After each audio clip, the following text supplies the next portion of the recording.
spring, at least by Upton's standards. Any concern about that? No, not at all, because certain guys are just, trying to get comfortable, especially a guy like Upton, a guy that's been in the big leagues for 6 or 7 years. You don't really worry about those guys during the course of spring training unless they have a nagging injury or something like that. He's healthy. He started to pick it up down the stretch. Not concerned at all. All right, it's all about pitching in the game of baseball. Major league success is predicated upon finding great pitching. Who is your key among this pitching staff? Well, it would have been easy for me to go with guys like Justin Verlander and Anibal Sanchez, or the other guys in the starting rotation, Jordan Zimmer. But I'm going to go back to a guy that we thought a couple of years ago would be outstanding, and that would be Shane Green. When they acquired him from the Yankees 2 years ago as a rookie, he was tremendous. Best rookie I saw that year in 14. 15, he got off to an outstanding start as well, with an outstanding fastball that was moving all over the place and a really nice changeup. He's going to be the 5th starter. He will start the season in the bullpen for the first couple of days. But the one thing that I'd like to see Green do a little bit more than he did in spring training, and this is only because he was trying to make the team. He threw a lot of fastballs in spring. I'd like to see him incorporate the changeup and the breaking ball a little bit more now that he's pitching in relief the first couple of days until he gets his start next Monday, I believe. Yeah, the Tigers have a day off, and so Justin Verlander will start Game 5 Sunday night at home against the Yankees. More from Miami coming up. Trev, back to you.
game one, he wants the ball in a season opener.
Didn't end as the Tigers had hoped. The team was in an unfamiliar spot of looking up at the rest of the division.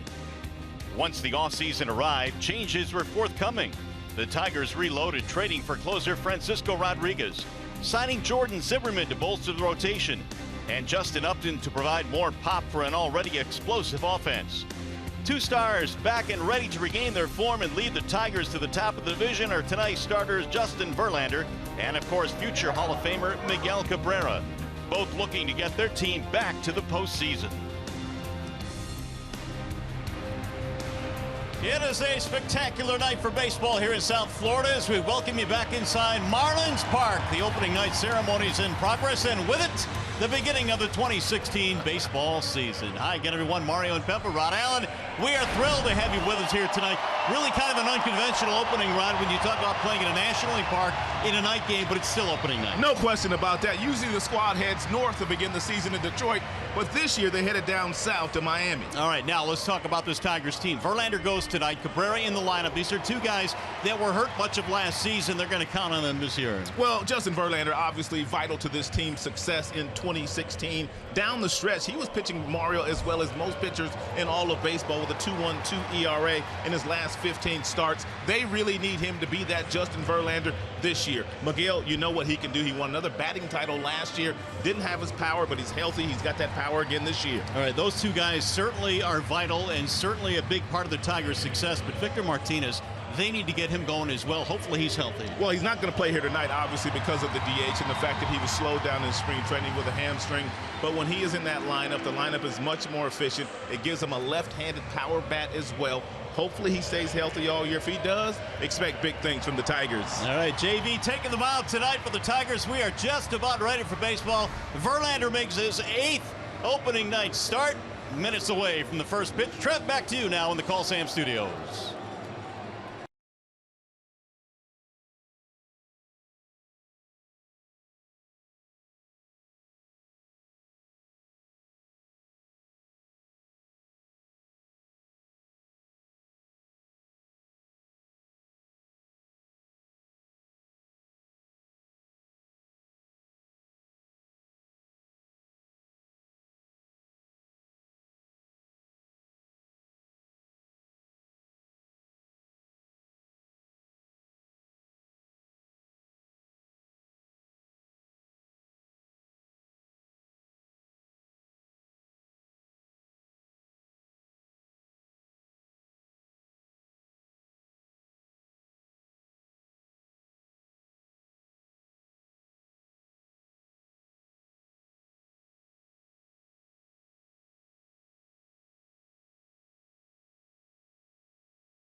here 2016 for the Tigers and the Miami Marlins, and a gorgeous night for baseball. Marlins Park is the scene here tonight as the Tigers open up a brand new campaign, and the Tigers hopeful of doing so here against the National League team on a positive note heading into 2016. It is a gorgeous night here in Miami. The field conditions are presented by Ace Hardware and the Scotts Company. It is 77 degrees at game time. A little bit of humidity at 53%, but the forecast is clear tonight.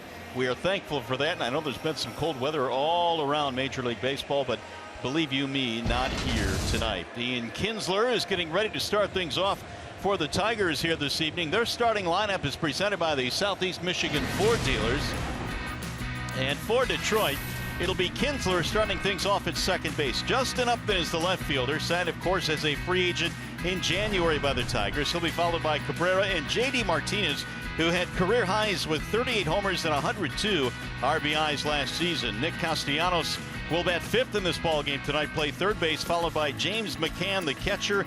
And your bottom three features Iglesias, Gose, and Verlander, of course, National League ballpark, so National League rules, and that means the pitcher will hit. Now, it's a homecoming, of course, for Miguel Cabrera, who began his career here in Miami, but of course wearing Tigers colors these days. And of course, Miggy, as he took the field in pregame introductions, Ryan, received a really large round of applause. He got the loudest applause of anybody here in attendance here this evening, and rightfully so. When Miguel Cabrera wore the uniform of the then Florida Marlins, he was a dangerous player. He is still one of the best players in all of baseball. Well, the Tigers tonight will take their swings against the left-hander Wei-Yin Chen of the Marlins. They've seen him before. A 4-year contract he signed to come to Miami. Fastball about 90 to 93, but he can spot it in all four quadrants of the strike zone. That's what makes him really good. That 3.34 ERA in 31 starts last year. That's in the American League East, where they've got a lot of really good offensive teams. He also has a real good split-fingered fastball, Mario. The Tigers need to make sure that they lay off of that pitch, because they will get a steady diet of them this evening. Let's take a look at the Miami Marlins starting defense. It is brought to you by Tim Hortons in the outfield. It's a very talented outfield and a young outfield with Yelich, Ozuna, and Stanton. Up the middle, they've got Echeverria and Gordon, who won a Gold Glove last year. They've got Bohr and Prado on the corners, and Real Muto is the starting catcher. We've heard some really good things about this youngster. You know, these two teams boast a lot of really good players. Of course, Miguel Cabrera won the batting title in the American League. Dee Gordon won the batting title in the National League last year. He is a dynamic player. He really is. He has tremendous speed, and they were fortunate enough to get him from the Los Angeles Dodgers a few years ago when he played for Don Mattingly, who is now the manager of the Miami Marlins. This guy can really run. He drives the ball the other way. He's always got a smile on his face. He has a lot of fun playing the game, Mario. Well, there's Ian Kinsler, and brings us to the Bernstein advantage, which brings you the pitcher-batter matchup. And for Ian Kinsler, he has had the advantage, the Bernstein advantage, against Wei-Yin Chen in his career, a .417 mark, which is awfully good. And Ian will be strolling to the plate now to get things started for the Tigers. Ian also had a really good spring training. Of course, the second half of the 2015 season, as far as a right-handed hitter, there were very few that were as consistent as Ian Kinsler was after the All-Star break. He was racking up hit after hit after hit. Yeah, he nearly hit 300 last year, 296 with 73 driven in, and we are ready for baseball tonight from Miami. The Tigers and the Marlins, as Wei-Yin Chen stares in against Ian Kinsler. It'll be Upton and Cabrera to follow. Here we go. The first pitch of 2016 is in for a strike on Kinsler. Ian in his 11th season now in the major leagues, his third with the Tigers. The 0-1 pitch. Down the left field line, looping and fair. It's in there for a base hit. Kinsler takes a wide turn and holds up, and the Tigers get the leadoff man on. Chen tried to sneak that fastball inside at 91 on Kinsler, and he did get it in there, but Ian strong enough to muscle that ball right over the third baseman's head, Martin Prado, and he took a really nice turn at first base. Nice job by Yelich, the left fielder, making sure that he was able to hold Ian to a single. So here is Justin Upton now with the leadoff man on for the Tigers.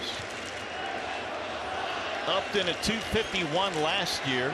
Hit just .191 against left-handed pitching, though. That is odd. Really odd. And Chen will go back to the bag at first base. you consider Upton's numbers overall, really good power numbers, can steal some bags, can drive in some runs. Lefties, though, gave him a fit or two last year. He is right in the prime of his career. Signed a huge deal to come to Detroit to bat in that number 2 slot in front of Miguel Cabrera.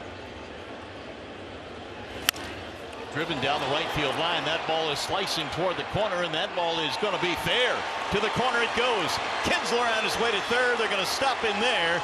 It'll be a double for Upton, and the Tigers are off and running tonight. I talked about Upton in the pregame show today, and one of the things that I pointed out, Mario, was the fact that after being around Miguel Cabrera and J.D. Martinez and also Victor Martinez the entire spring training, he is already starting to drive balls the other way. Look at him pull his hands close to his body and slice that ball down in the right field corner for a double in his first plate appearance as a Detroit Tiger.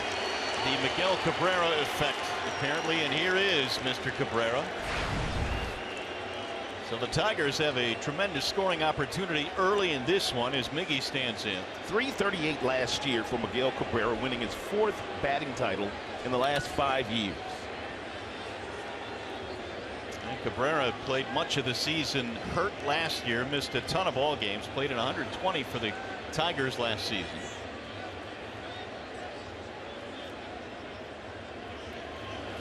And Cabrera takes low and in 1-0. And the Miami Marlins ever so slightly are shading Cabrera in the infield to the pull field. You don't really need to put on a shift when Miguel's in the batter's box for the most part, because he drives the ball the opposite way. And in these particular situations, he will simply try to drive the ball the other way to drive in at least 1 run, possibly both of these runs. Cabrera sends a ground ball to short. Echeverria has it, and Cabrera will get an RBI as Kinsler comes around to score, and the Tigers have a 1-0 lead. First RBI of the season for Miguel Cabrera. Good start for the ball club tonight.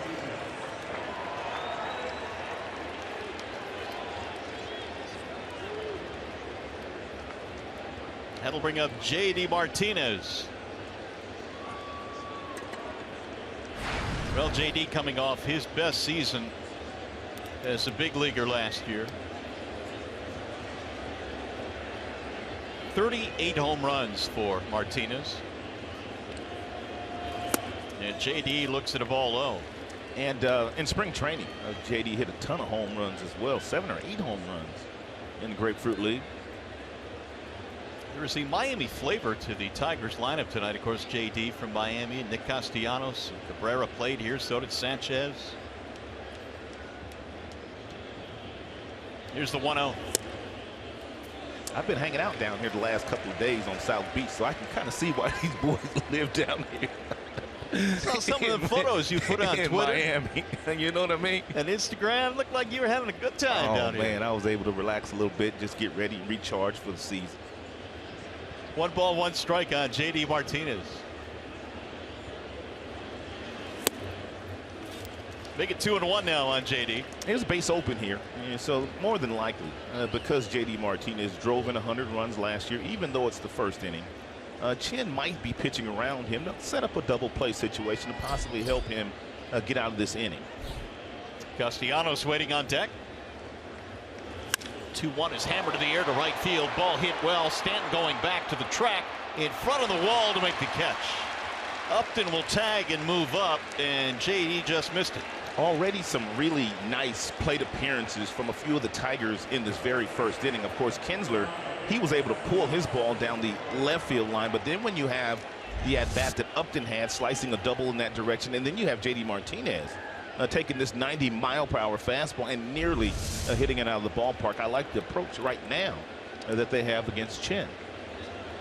So with 2 outs, here is Nick Castellanos. We'll see if he can come up with the big 2-out knock. Nick last year, 255, but he hammered left-handed pitching. I don't know how the ball is going to fly out of the ballpark here as far as the game is concerned, but in batting practice today, we were watching it, and the balls were flying out here with regularity, and Castellanos was hitting a ton of those. The roof is open here tonight at Marlins Park. Yeah, last time we came here a couple of years ago, I believe it was toward the, well, it was closed, right? Toward the end of the year. Season, yeah. And the roof was closed. Here's the 0-1. Nick will take outside, 1 ball and 1 strike. Castellanos last year, .351 against left-handed pitching, and really finished the season strongly. He was at .280 each of the last 2 months of last season.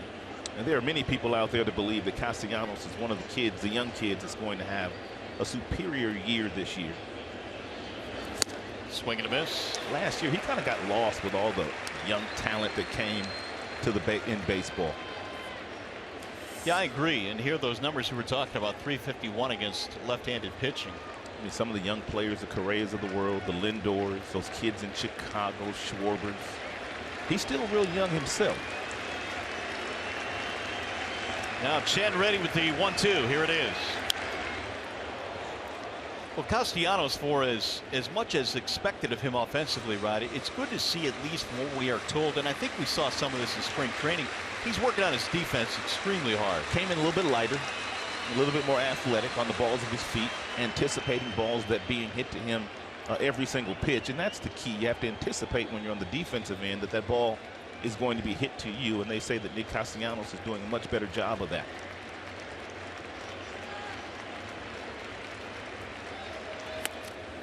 You look at a ball inside, and the count levels now. 2 balls, 2 strikes. If you're Castellanos here, you can pretty much eliminate one of the pitches that Chen likes to feature with 2 strikes, but not 2 strikes and a runner on third base. That would be the split-fingered fastball. So if you're Upton, you also have to be aware that if he does throw that pitch, you've got to get a pretty good break, you got to get a good jump, and you got to try to score. They're going fastball up here to Castellanos.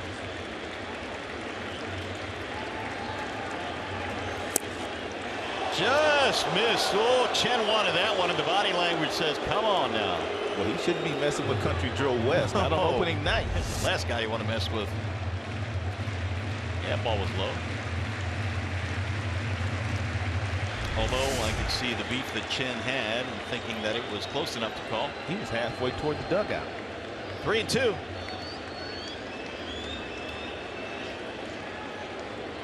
JT Realmuto, the catcher, flashing the signs.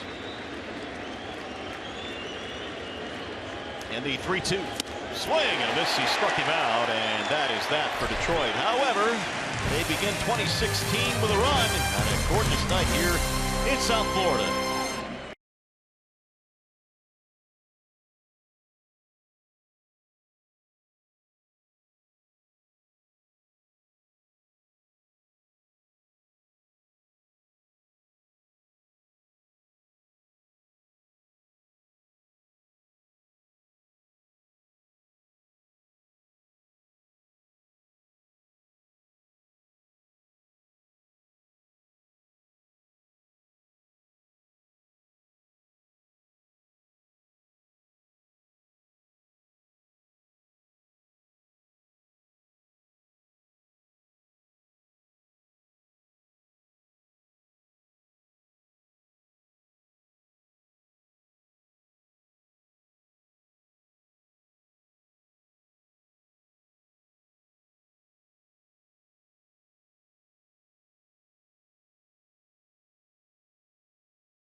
The bottom of the first inning, their starting lineup presented by the Metro Detroit Chevy dealers, and for Miami, D. Gordon leads it off. Of course, he won the batting title last year in the National League, followed by Yelich and Ozuna.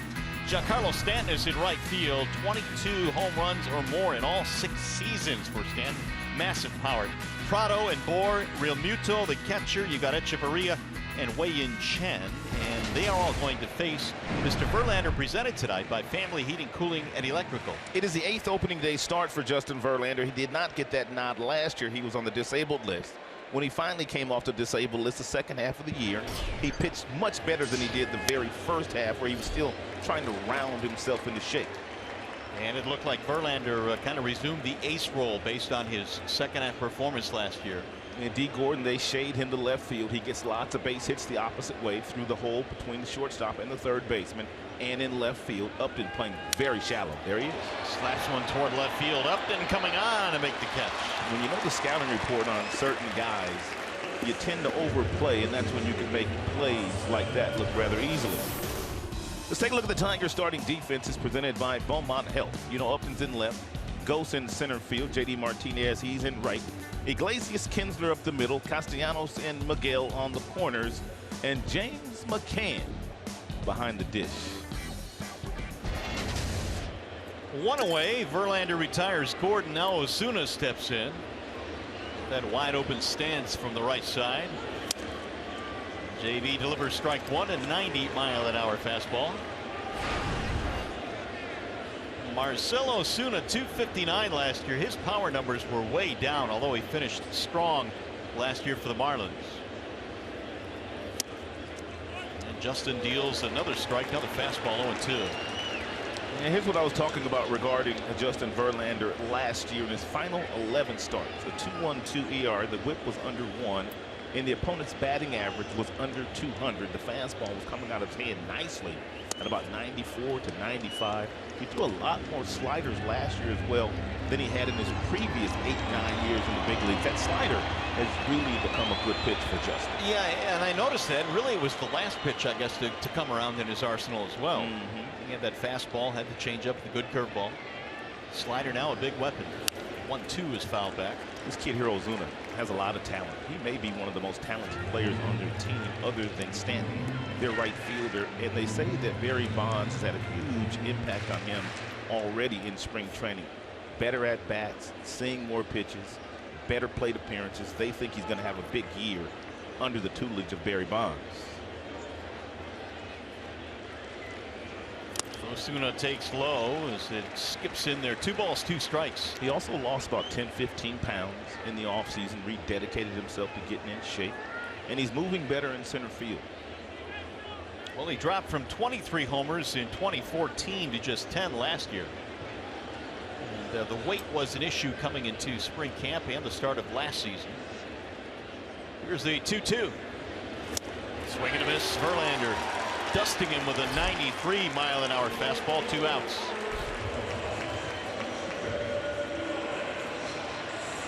Something else that Verlander was getting late in the season, he was getting swings and misses on his fastball. That's 93 on the black outside, and the ball just had another gear. It's not 100 miles an hour, but he had that late life on his fastball at the end of last season. It'll bring up the talented Christian Yelich, who batted 300 last season. 7 home runs. He'll line one to left field, and Upton comes on to make the catch. About knee high. Ball was hit hard, but a 1-2-3 inning for Verlander.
Detroit is brought to you by Comerica Bank. Raise your expectations of what a bank can be when it's time. Come to Comerica. And by Jeep. Visit Jeep.com to learn more. Some of the sights of opening night here in Miami. There's Miguel Cabrera. Don Mattingly, the new skipper of the Marlins. And we go to the second with the Tigers up by a run. It'll be James McCann to start things off for the Detroiters. Wei-Yin Chen back to the hill. And McCann looks at a strike on the outer edge. Boy, what a season it was for James last year. 264, 7 homers, had 29 multi-hit games, among the best in American League rookies. He hammers this one in the air the other way to right. Stanton going back to the track in front of the wall to hold it in. It's a second ball that is hit to the wall in right field tonight by the Tigers. One away. Chen continues to feature quite a few fastballs upstairs in the strike zone, and the Tigers have taken advantage of those fastballs up in the zone. Chen was able to minimize the damage in that first inning, gave up a single, a double to start the game, but then only allowed 1 run. Here is Jose Iglesias. And not only does he have the 92 to 93 mile per hour fastball, Chen also has a nice curveball. He's got a slider. He's got a changeup, and we've all well documented the fact he's got a real nice split-fingered fastball too. Chen was somewhat of a surprise selection to pitch on opening night, especially when you have Jose Fernandez on your staff, but they are hoping to minimize the innings for Fernandez, who is coming back from Tommy John. There's a chopper to third on a backhand. Prado. 2 gone. Hey, stay tuned to Tigers Live. Following the game, we'll select the Fox Sports Detroit Tigers Player of the Game, presented by McDonald's. Stop by for your breakfast favorites, now being served all day. Yeah, rumor has it that Jose Fernandez was really not all that happy about the fact that he did not get the opening day nod. Well, it is only 1 start, but it is a start that goes with a lot of prestige. Anthony Gose stands in, looks at a ball. Talking to some Marlins people today, they felt like by giving him the ball in game 2, the way that the off days line up and different things like that, they'll be able to watch his innings a little closer this year, coming off that Tommy John surgery a season ago, where they're going to have to watch him anyway during the course of this season. Well, he's the franchise type guy, so they need to be extra cautious with him. And he really pitches well in this ballpark. He hadn't lost in this ballpark ever. That's what I'm talking about. Literally. Anthony Gose looks at a strike. Gose 254 last year, batting in the 8th slot. And Cameron Maben still on the disabled list. The reason why Gose getting the opening nod here tonight against the left-hander. Off the end of the bat, foul. 1-2 the count stays.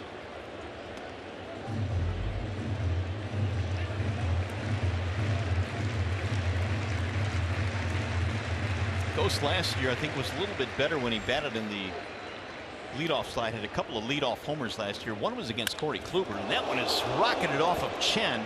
They'll have no play. It'll be an infield hit for Gose.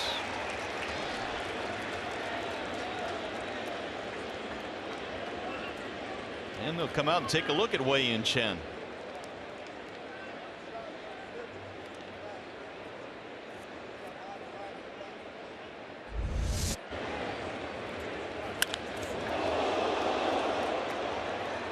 Like Roddy was able to get that glove down, fortunately, but he's flexing that left hand.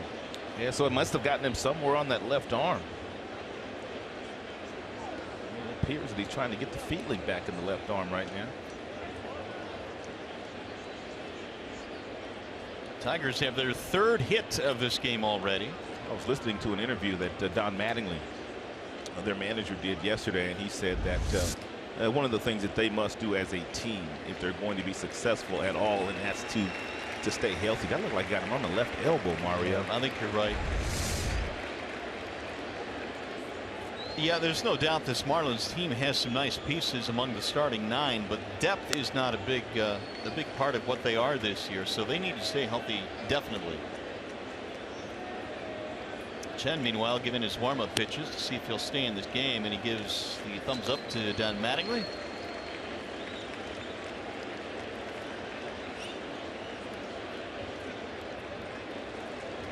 A Country Joe out there to make sure this is just a medical visit. So Chen remains in the game, and he will face Justin Verlander.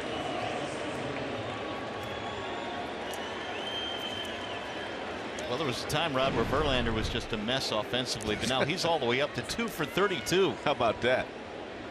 Still got that bingo number for his batting average, though. 063. See if he can get across the 100 marker here. 2-out man at first base.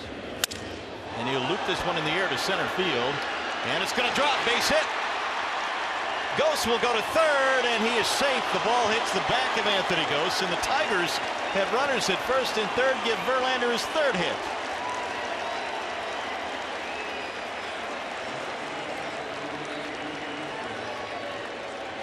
It's a real good swing here by Verlander. Gets himself a fastball, hits it into center field.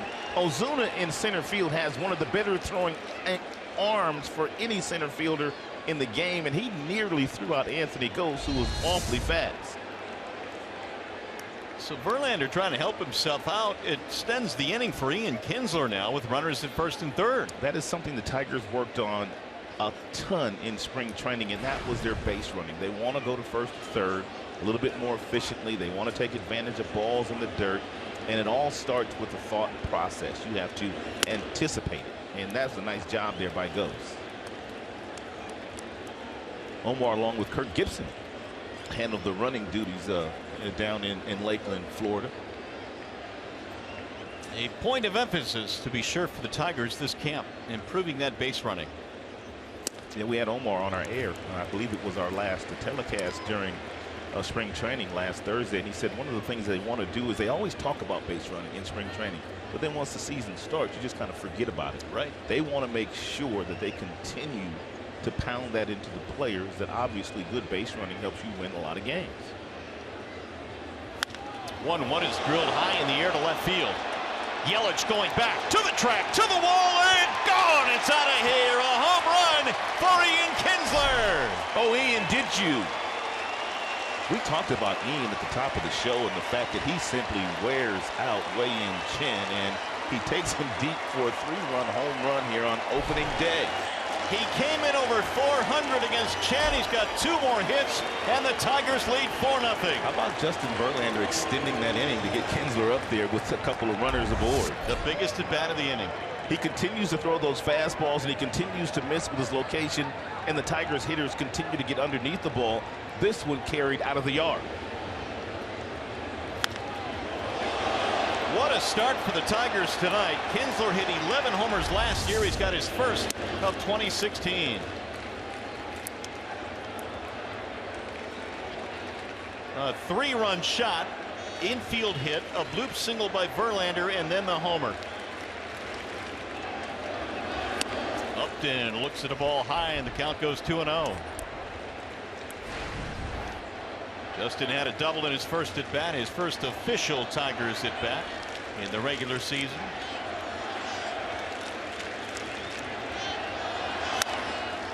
That is skied in the air toward right field, slicing toward the line. Stanton is there, and that'll end the inning. Tigers, though, off to a beautiful start in 2016.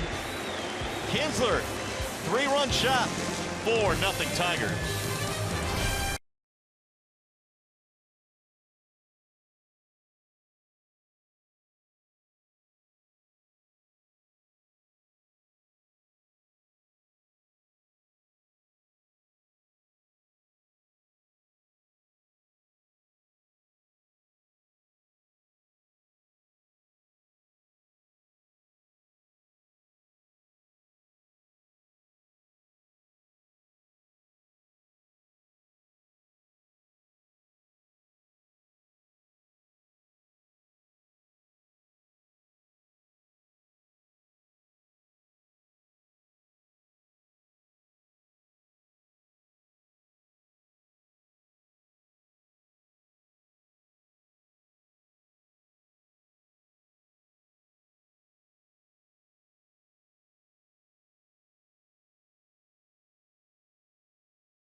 4-0 lead. How about that home run from Ian Kinsler?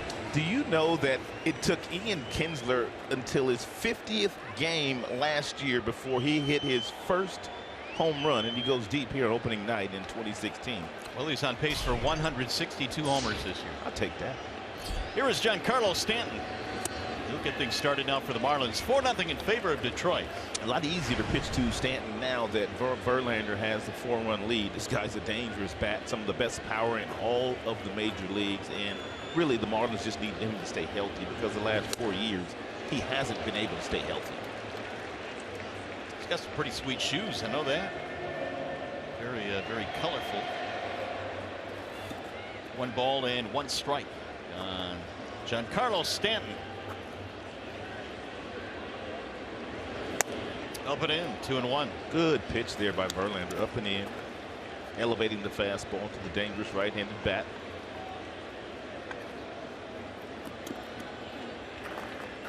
JB had a 1-2-3 first inning. Here's the 2-1.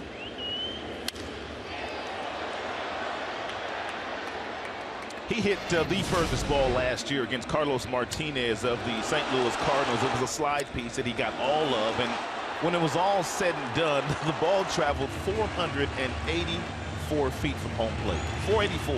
You know, they used to say that Mickey Mantle hit home runs 500 feet. I find that hard to believe that anybody can hit one farther than that one we just saw. Pretty amazing. One of the things that we talk about on our air is the fact that breaking balls, they go further than fastballs that are 95 miles an hour. That was a slider that he caught just right, and because of the spin on the baseball when it makes contact with the bat, created that kind of angle, and of course Stanton did the rest. Here's the 2-2. Stanton last year, they will appeal, he did not go, was leading the major leagues with 27 home runs when he broke his hamate bone and effectively ended his season. He broke that hamate bone on a swing. And you see the protective piece that he's using as well. A couple of years ago, he was hit in the face on a pitch from Mike Fiers, and of course it was a nasty scene, so he wears that little bit of a protective guard covering the left side of his face. And JV missed it outside. He ends up walking in. Leadoff man on for the Marlins.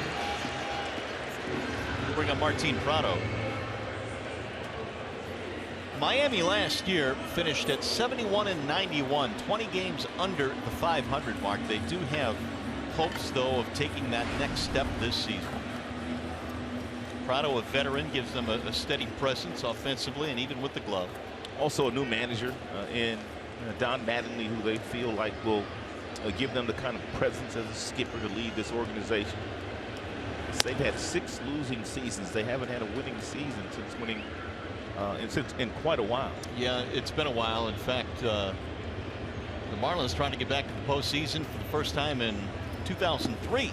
That is Tim Wallach, who is seated next to Don Mattingly. He was also Mattingly's bench coach last year in Los Angeles. Hey, different payrolls, though, huh? Oh, much different. That Dodgers payroll was nearly $200 million. This Miami Marlins payroll right around 60, 70 million. Although the nightlife offers just about the same amount of distractions. Yeah, you know. No balls, 1 strike on Prado. This is really largely the same team offensively for the Marlins this year. The hope is, though, that their younger players will kind of take that next step. Guys like Yelich and Osuna, and become a better team offensively. Of course, Barry Bonds is their new hitting coach now, and he's already had an impact according to their young players. 1 ball, 1 strike. Can able to block it. 2-1.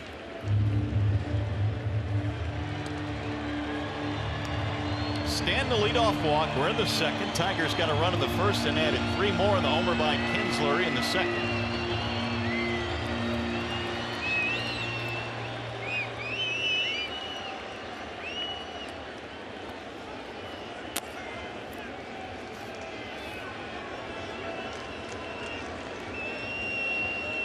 Here's the 2-1. 3-1. on Prado. And you can see why how Justin Verlander is missing at the bottom of the strike zone. He's trying to get Prado to hit the ball on the ground to let that double play combination of Iglesias and Kinsler get to work here in the second inning.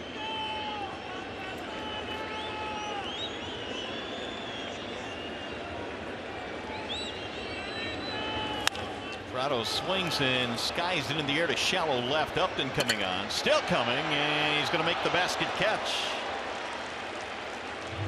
First out of the inning. Well, Justin's been running a whole lot out there in left field early on. But how about the range of Iglesias?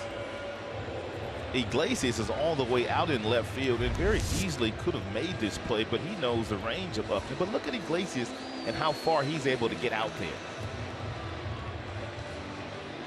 One of those tweeners, and Iglesias a good job of peeling off right at the end. Upton's been busy in left field. He's already made a couple of nice grabs. 3 putouts already for Justin. Here is Justin Bour. The Tigers play the shift defensively, opening up the entire left side of the infield.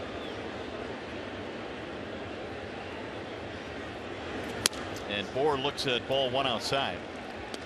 There are more right-handers that get shifted on these days than there has been in the past, but the overwhelming majority of the guys that do get shifted on, the top 10, all guys left-handed batters and all pretty much power hitters that get shifted on, just like Bour's getting shifted on right here. And Bour would qualify as a power hitter, 23 long balls last year. First change piece of the night thrown by Verlander, and it was an outstanding pitch with real good arm speed, real nice action. Looked like a fastball to the last possible second, and the ball just kind of faded underneath the bat of Bour. It's a real good pitch there.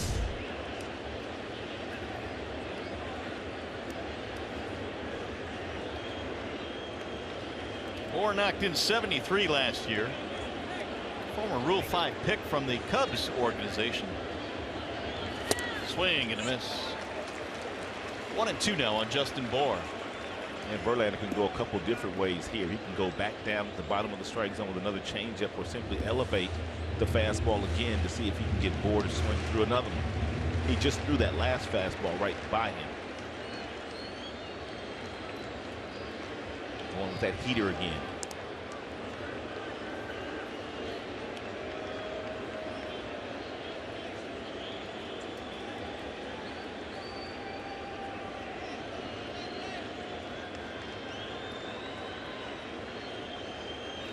One ball, 2 strikes. JT Realmuto waiting on deck. And he missed it outside. 2 balls and 2 strikes on Bour. Verlander this spring was 2-0, had an ERA of 2.84. Here is his breakdown so far in this one tonight after 25 pitches.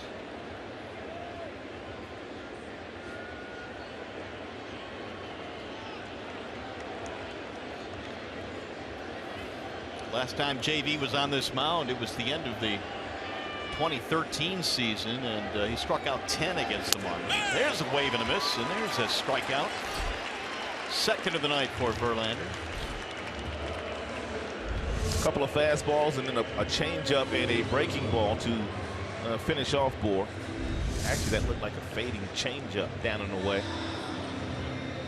One of the things about the beginning of the season and guys that have above average breaking pitches, you can win a lot of games in the month of April where the hitters are still trying to get their timing on breaking balls. Even though they've had 6 weeks of spring training, most of their timing is on fastballs because that's what they see most in the Cactus League and the Grapefruit League, because everybody's trying to build up their arm strength. But once the season starts, guys start incorporating more changeups, more breaking balls, and it takes hitters, even good hitters, a little while before they can find that timing. JT Realmuto is the batter now. He is the catcher for the Marlins. 10 home runs last year. The only base runner so far for Miami. The leadoff walk here by Stanton in the second. And Stanton's going to get a lot of those this year. Well, when you're as powerful as he is, and still, to be honest, not quite the type of protection that a Tigers lineup will give a big hitter. Yeah, he's going to walk a lot.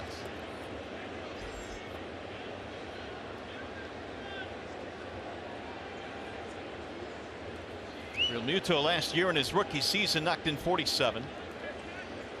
He could run a little bit for a catcher. He had 7 triples last year. They really like his skill set. They think he's going to be a really good catcher for a long time. And down he goes on a swing and a miss, and Verlander comes back after the leadoff walk. 3-4-5 coming up for the Tigers.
Tonight they lead 4-0 as we go to the top of the third, and a reminder to have your party at an upcoming Tigers game. Party suites and party areas are on sale now. Groups of 15 or more receive discounted tickets. Visit tigers.com/groups or call 313-471-BALL. Either way works, and bring your group to the ballpark. The Tigers home opener is going to be Friday, where it's probably going to be not quite as balmy as it is here. But that's all right, doesn't matter, it's opening day. Here is Miguel Cabrera to get things started. 3, 4, and 5. Cabrera, Martinez, Castellanos. Wei-Yin Chen back to the hill. Miggy had an RBI ground ball his first time up, and he'll look at strike one.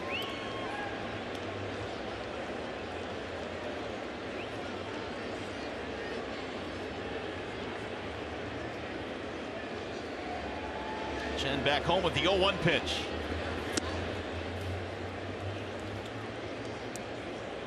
For Cabrera last year, a batting title. He's won 4 of them now. Of course, he began his career right here with the Marlins in Miami. Hit .313 lifetime with Miami prior to the trade that brought him to Detroit. And we always look back at that trade, Rod, and really the Tigers gave up 2 premier prospects at the time, Maben and Miller, but they have not been able to come close to provide what Cabrera has to the Tigers. No, the Marlins, they traded away a player that's going to be in the Hall of Fame when his career is all said and done.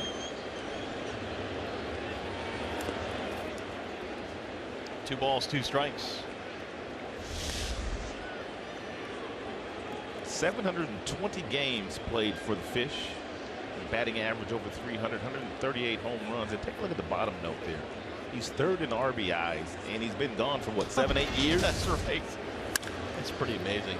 Here's a bouncer towards second. Gordon ranging left. One away, and that'll bring up J.D. Martinez. And with more on J.D., we check in with John Keating. Mario, J.D. Martinez has told us that one of his best baseball memories was when he was a kid here in Miami, sitting in the bleachers of center field of Pro Players Stadium, watching his Marlins win the World Championship. But this has to rank up there as well. He owns the distinction of hitting the first homer in this ballpark's history. It was April 13th, 2012, all over against Edward Mojica, and it went out toward the nightclub out there in left field. And if Rod wasn't working the game tonight, I've got a pretty good strong sense he'd be out there in left. And I have a feeling you'd be right with me too. That ball is driven deep to left center field up against the wall. It's going to be extra bases for JD Martinez, and he will pull into second with a 2-base hit.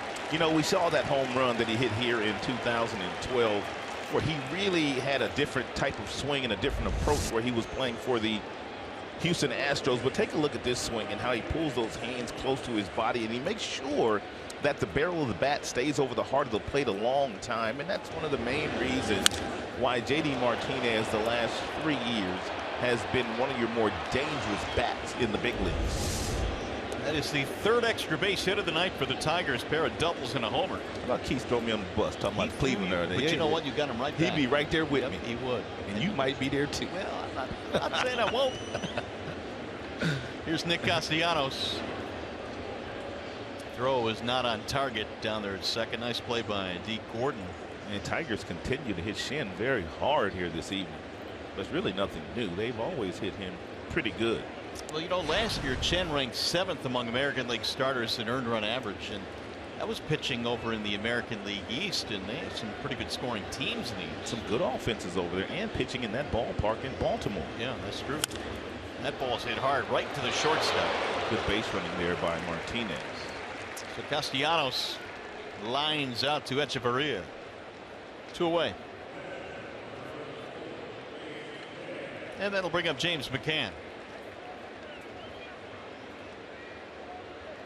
Tigers have 2 here in Miami. They'll have an off day on Thursday and open it up at home on Friday against the New York Yankees.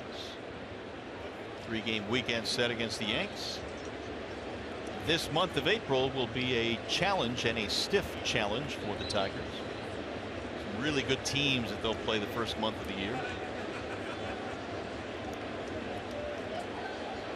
You know, you never really like to make too big of a deal on what kind of a start a team gets off to, but make no mistake, I mean, you got Pittsburgh, KC, and Houston, and Cleveland. I mean, some really good teams in April. Now, you can't really win the pennant in April, but you can sure bury yourselves in a really huge hole if you get off to a really slow start as a team.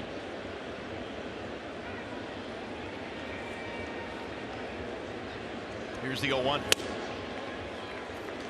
Here's that schedule we're talking about. Pittsburgh, you know they can pitch. And that Yankees back into that bullpen. The Houston Astros are very talented, as you mentioned, along with the world champion Kansas City Royals. Now, Brad Ausmus did say before the game today, look, we got off to red hot starts each of the last 2 years, and you know, last year we finished in last place. Leave it to Brad to bring that up. Yeah, no doubt. Flare to the air down the right field line. Gordon, long run, still going, and it's going to land foul. Well, Dee Gordon ran 1.5 miles to get that ball. Outstanding speed, originally drafted by the Los Angeles Dodgers. Of course, his dad pitched in the big leagues for a long time. Flash was his dad's name, Flash Gordon. He had a great curveball, didn't he? He sure did, and he had a fastball that got into the mid-90s.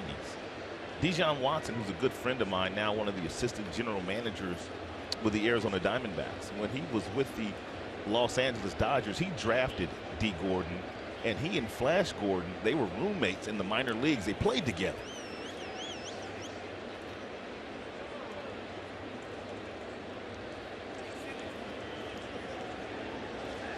Well, just a reminder, as you enjoy a cold one, to look forward to Miller Time later in tonight's game. It's brought to you by Miller Lights.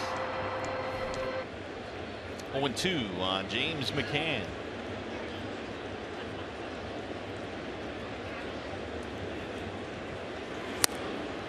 That one just missed.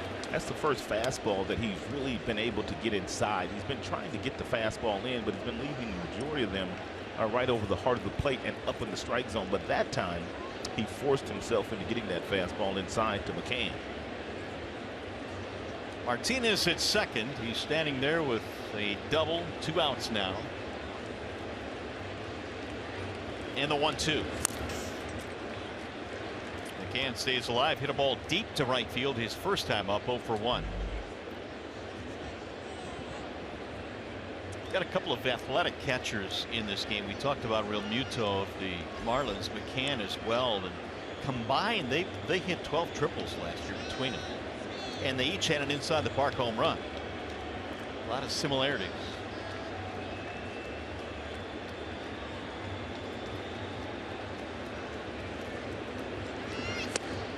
Low and away. 2 balls, 2 strikes on McCann. When you get a good young catcher on it, of course the Tigers have one now in James McCann, it can be a franchise type player for a really important position for a long time. Yeah, just think about when they had the big wheel, Lance Parrish, and he was behind that plate for so many years, and just the presence that he had. McCann has those same type of qualities that Lance Parrish had.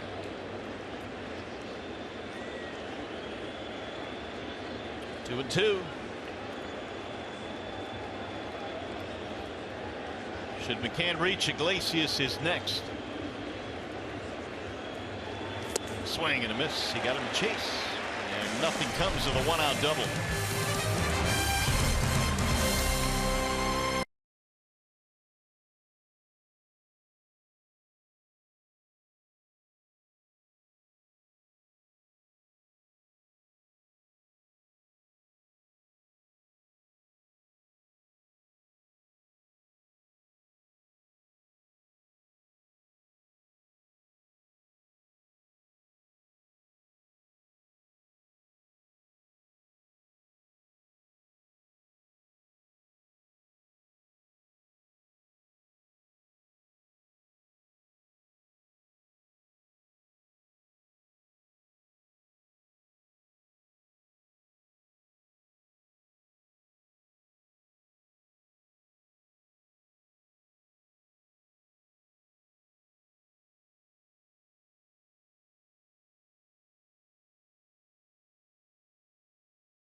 Third here in Miami. It's April in the D in town down Detroit with the Tigers home opener that's coming up Friday. Join Fox Sports Detroit this Friday for all of your Tigers coverage beginning at 11 a.m. Yours truly, along with Rod, Kirk, and the entire Fox Sports Detroit crew, will bring you all the Tigers home opener excitement. That's Friday at 11 a.m. only on Fox Sports Detroit. A lot of Tiger fans in attendance here in Miami, but that's always the case. You could tell by the amount of applause the Tigers were getting in the pregame player introductions. Verlander goes back to work. Adeiny Echeverria leads it off for Miami. Echeverria, Chen, and then top of the order, D. Gordon.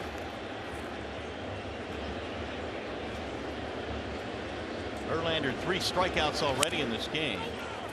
That's going to cue down the first base line and stay fair. 1 gone on the 3 unassisted. Time for a game break now. Here's Mickey York.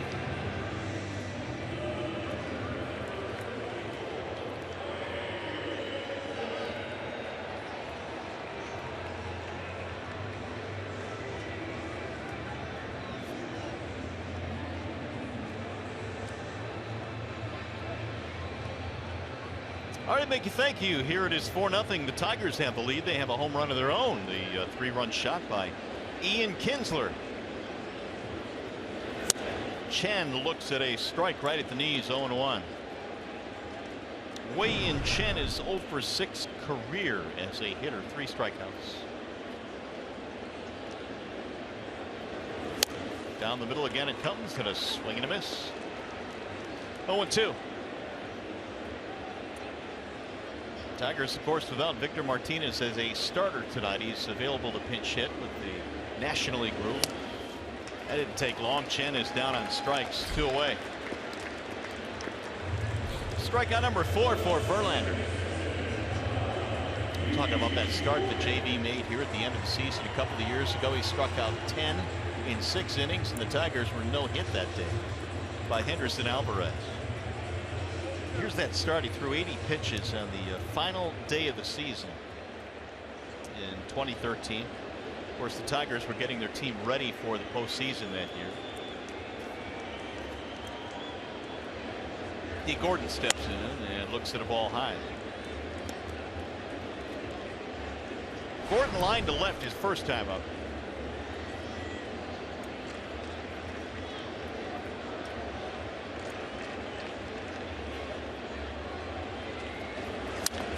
Pulls that one on the ground at first. A nice high hop there for Cabrera, and he just got him. Man, Gordon busting it down the line made that extremely close. I think they might want to challenge. I think they might. Gordon is saying that he beat it out. Looked like Miguel had him, though. I don't know if Donnie will want to waste a challenge on that. So Don Mattingly waiting to see if he gets the thumbs up or thumbs down. How about how fast Gordon got down the line? Man. Nope. No thank you, says Mattingly. So it's a 1-2-3 inning for Justin Verlander. This was closer than I thought it was going to be.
Miami Tigers on top on opening night 2016 for the Detroiters. 4-0 is our score, and it'll be Jose Iglesias to lead it off.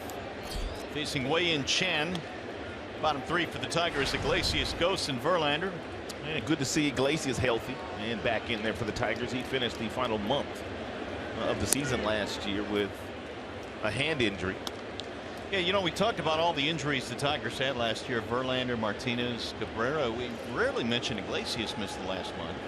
He did hit 300 for the second time in his career. Pulled on the ground. Echeverria going to have to hurry. His throw is high. Overshoots the target into the camera well it goes, and gives second base to Iglesias. That's a mental mistake there by Echeverria, who's an outstanding shortstop, and many believe he might have a chance to win a Gold Glove this year with Andrelton Simmons being traded to the Los Angeles Angels. But he's not going to get Iglesias. As soon as he gets this ball in his glove, he shouldn't even throw it, and because he did throw it, he cost himself an error, and now Iglesias is in scoring position.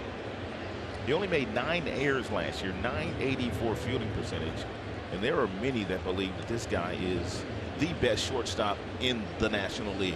Yeah, +9 in defensive run saves last year, which was 4th among shortstops.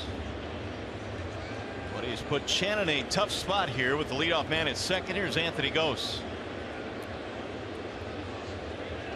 Ghost hit a ball right back off of Chen's elbow his last time up. He bunts right through it for strike one. Ghost just doesn't appear to be all that comfortable to me bunting the ball down toward third base.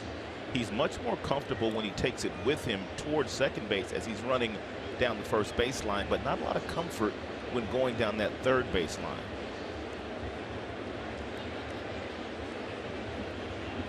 The 0-1.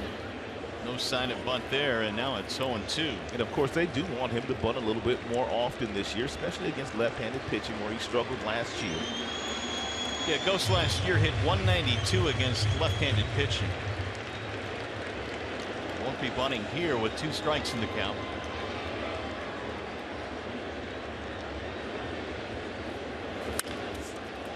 Pulled back toward the second baseman, and a soft line drive hauled in by D. Gordon. 1 gone. Iglesias holds at second base. That'll bring up Justin Verlander, who had maybe the biggest at bat in the second inning. He kept it going with a 2-out flare single to center field, and that was followed by the home run by Kinsler.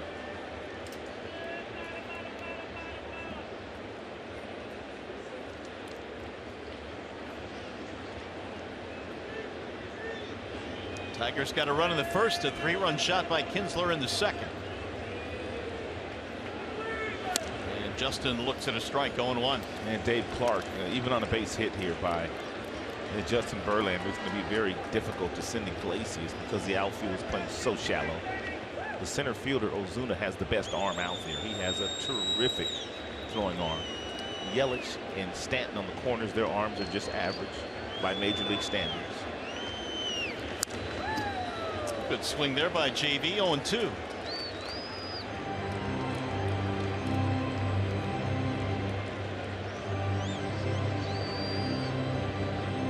So Verlander now is 3 for 33 in his major league career. Both of his hits, previous 2 hits, came against the San Diego Padres in interleague play. Here's the 0-2. Not that time. Swing and a miss. 2 away. Well, fans, don't forget to buy 1 ticket, get 1 free to see the Tigers and Justin Verlander battle the Yankees on Sunday, April 10th at 8 p.m. Lower baseline box and upper box seats are buy 1 get 1 free. To purchase, visit tigers.com/BOGO. And by the Tigers having a day off on Thursday, that allows the Tigers to bump Shane Green, their number 5 starter, to Monday, and it gives Justin Verlander an opportunity to get a couple of starts in the first week of the season. Here's Ian Kinsler. He took Chen deep his last time up, and he drives 1 to second. Fielded there by Gordon, and a short hop, and he'll throw him out to retire the side. No runs, a hit, an error, 1 man left.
Nothing as we go to the bottom of the 4th here at Marlins Park, and Menards brings you the big money encounter. Let's look at some of the major league ranks for Justin Verlander since 2006.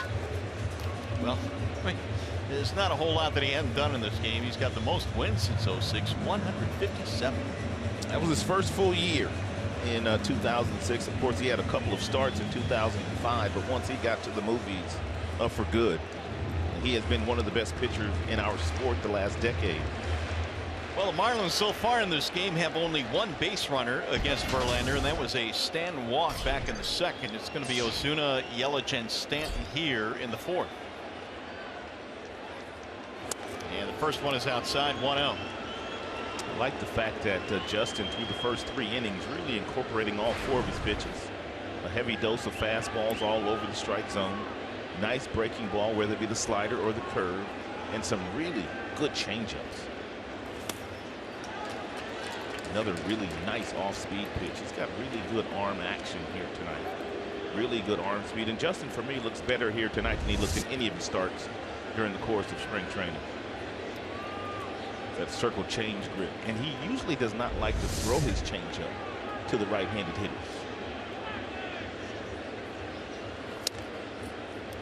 Almost threaded the outside corner. 2 balls, 1 strike. The numbers so far on Justin: 1 walk, 4 strikeouts.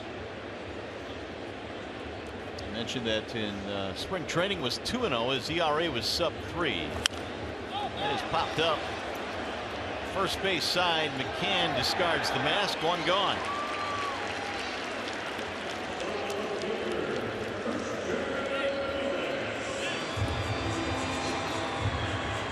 And now Christian Yelich.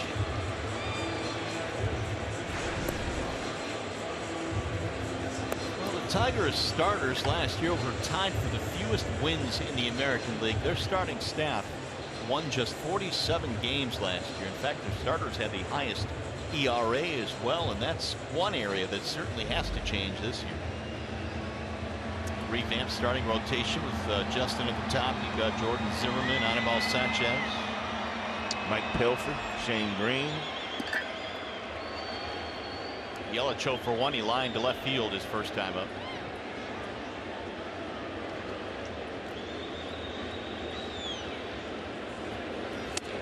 Watched your pregame hit today and noticed that you talked about Shane Green being one of the keys this year for the Tigers. Oh, for sure.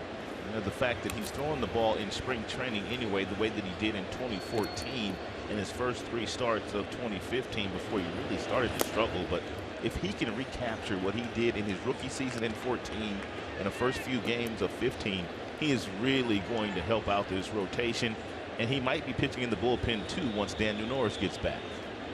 Tigers now, as an organization, have a lot of depth in the pitching department. You talk about Norris and Green and Boyd and Fulmer down in the minor leagues. That's up high. Run the count to 3-0. They also have a kid down there named Joe Jimenez, who pitched very well in spring training too. Looks like he's going to be a keeper. Kevin Zomek. I mean, they've got guys up and down the minor league system that really have an outstanding shot of not only getting to the big leagues but having success. Yelich takes on 3-0. Giancarlo Stanton waiting on deck. Tigers on top 4-0 here in the 4th inning. RBI ground out by Cabrera. 3-run homer by Ian Kinsler.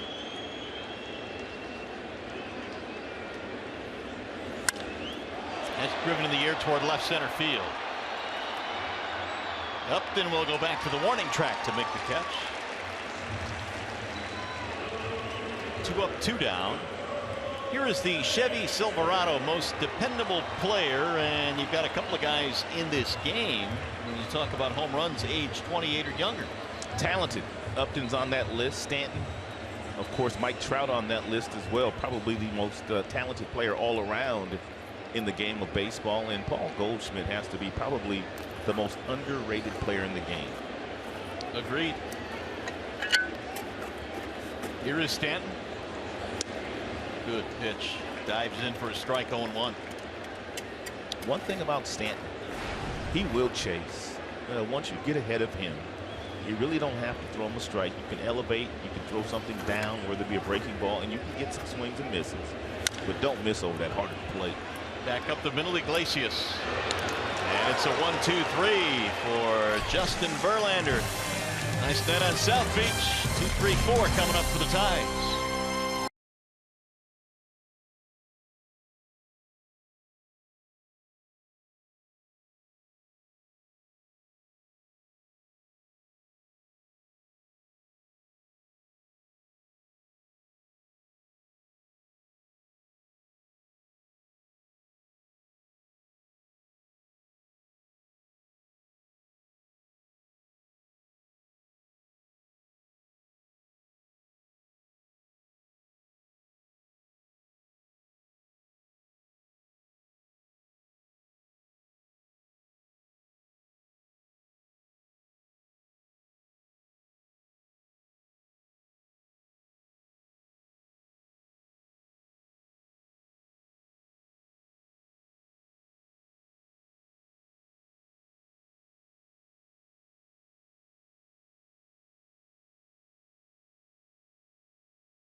Law firm, official legal services sponsor of Fox Sports Detroit.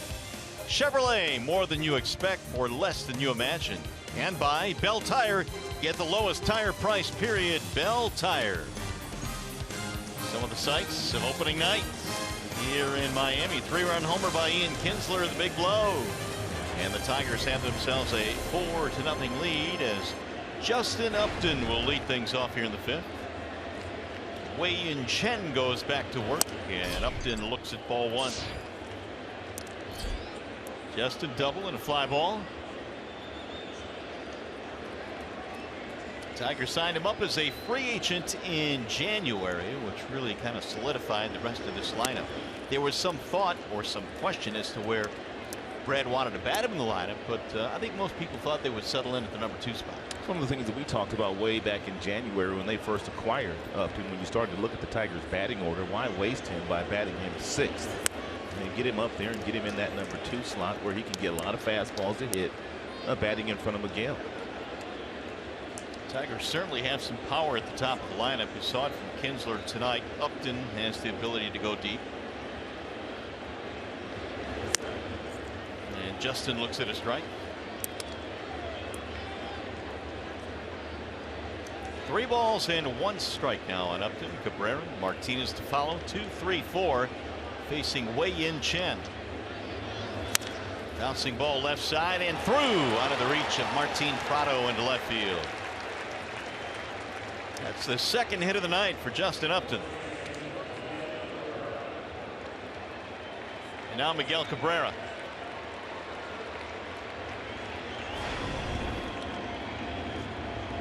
Miggy is 0 for 2, but he has an RBI. The ground ball knocked in a run back in the 1st.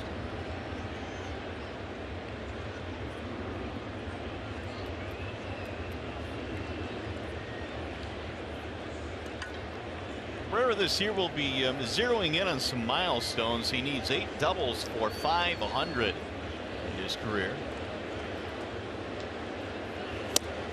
And he'll take strike 1.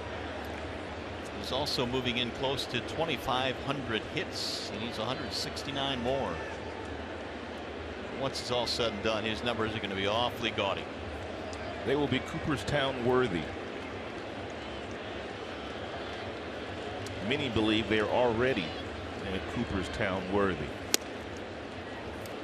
And missed inside. 1 ball, 1 strike on Cabrera. How about these numbers for Miguel Cabrera since putting on a Tigers uniform? These are major league ranks. Man, oh man. First in a whole lot of categories. Danced a little bit. So he skips out of there. 2-1 on Miguel. Every pitch that Shen has thrown to Miguel has been on the inner third of the plate in this particular at bat. But that's really where you have to pitch, Mickey. It's dangerous if you go in there and he's looking for it, but if you're going to get him out with any regularity at all, which most pitchers can't do, you have to crowd him inside. Back in there. 3-1.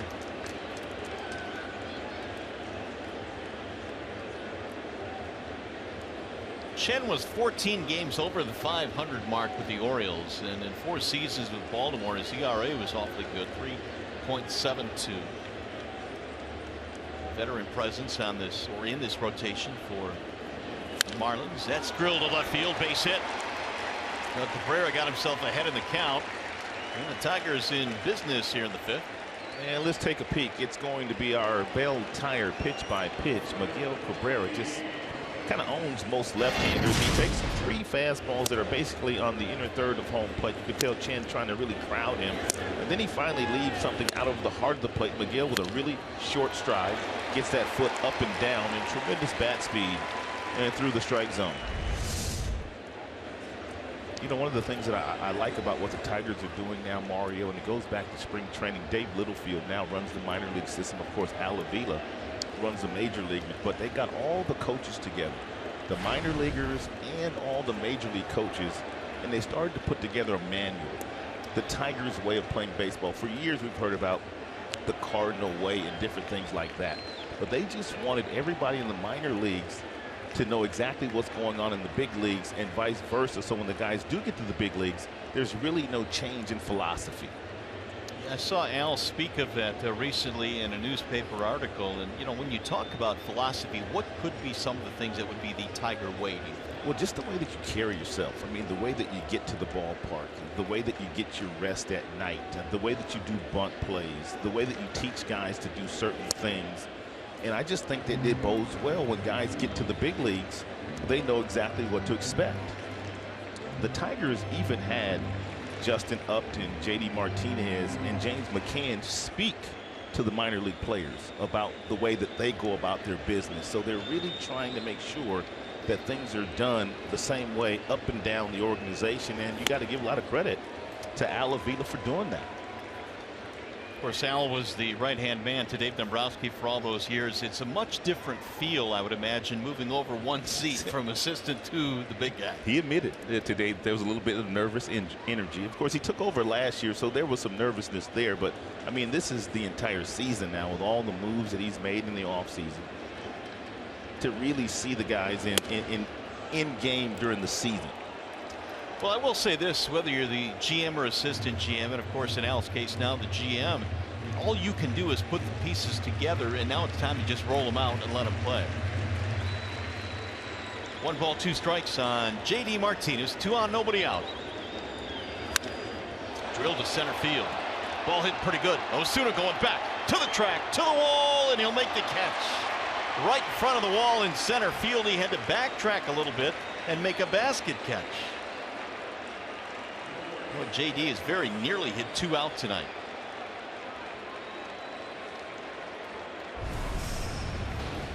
Here are the offseason moves the Tigers made. Of course, Francisco Rodriguez, one of the big pieces. Cameron Maven came over in late November, and so did Jordan Zimmerman to help that rotation. Lowe and Wilson, 2 big guys at the back end of the bullpen, and then of course Justin Upton when nobody was expecting that. Yeah, that final piece, Mr. Ilitch made a phone call to Al Avila and said, I think we need a little bit more offense. Why don't you go out and get one of those 2 big guys out there? And of course, he was talking about either Yoenis Cespedes or Justin Upton, who were both free agents and still out there at the same time. Look out, there goes the bat. The ball went one way, the bat went the other way.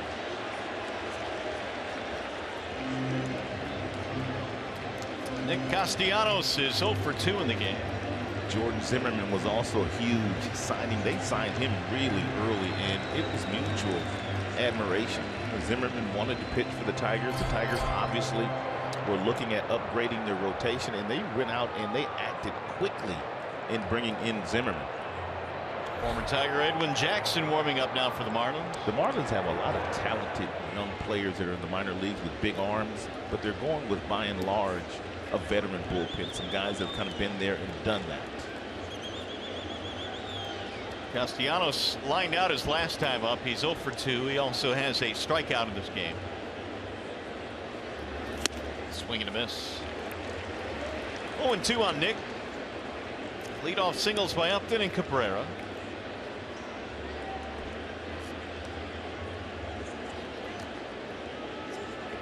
A lot of times organizations will battle with themselves on whether or not they want to bring young guys up to the big leagues and learn up here if they have big arms. The Tigers have done that in the past with Verlander and Zamaya.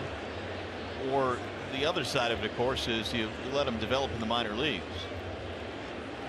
The 0-2 is hammered in the air to right center field. Stanton lining it up. Upton tagging up. Catch is made. Here comes the throw to the plate. It's going to be late. Justin Upton scores. It's an RBI for Nick Castellanos. Stanton did everything right on this particular fly ball. He got behind it, he timed it, and then he charged it, took a couple of hard steps. But it looked like when he was trying to transfer, he really couldn't grab it. Therefore, he took a couple of extra steps, and that was the difference in Upton scoring his second run of the day. First run, excuse me. So the Tigers have extended the lead now. It's 5-0 here in the fifth. And here is James McCann. It's good at bat there by Castellanos. Tigers have had at least one hit in every inning so far. They have 9 hits in this game. Well, they better take advantage of this warm weather for the next couple of days down here in South Beach. That is an excellent point.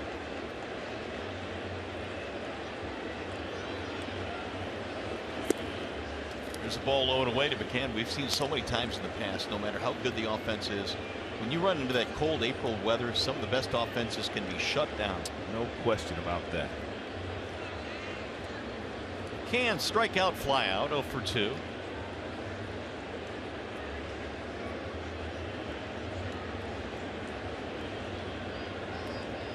Chen with the 1-0.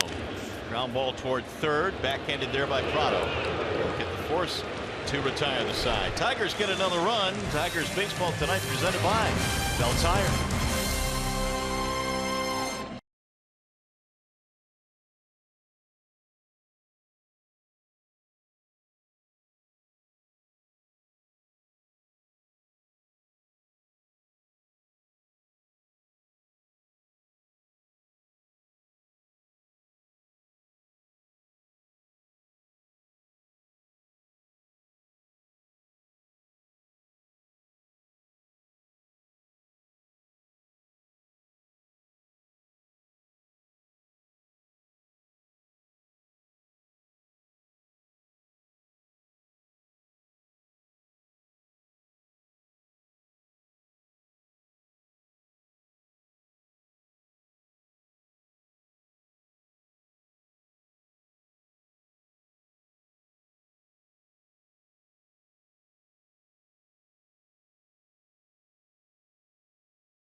Customers can get a free season-long subscription to MLB.TV Premium. Go to T-Mobile.com/MLB to sign up now and catch every moment on America's fastest-growing LTE network.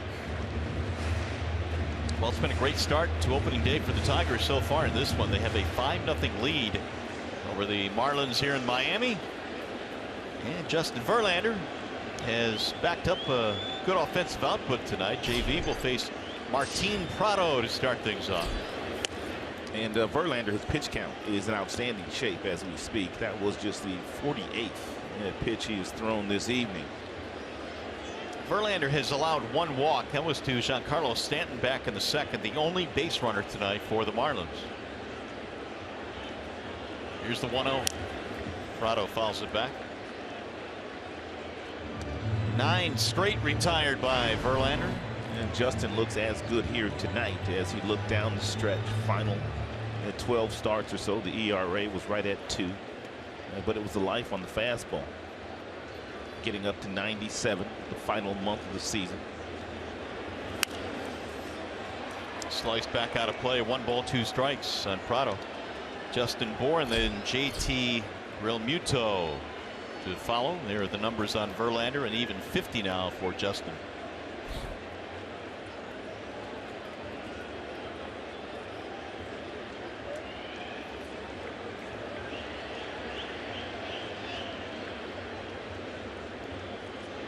Now the 1-2 pitch. 2 balls, 2 strikes.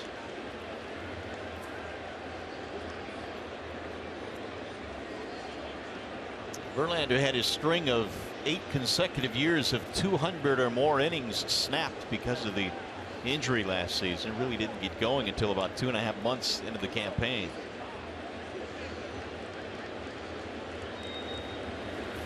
Outside, 3 balls, 2 strikes. Really wasn't healthy until then. Started the season on the disabled list with that tricep injury, and then he came back, and then he had to miss a start or 2 with some back ailment. But once he's got rolling, he pitched very good. Tigers pitcher of the month in both August and September last year. And Prado will take his walk.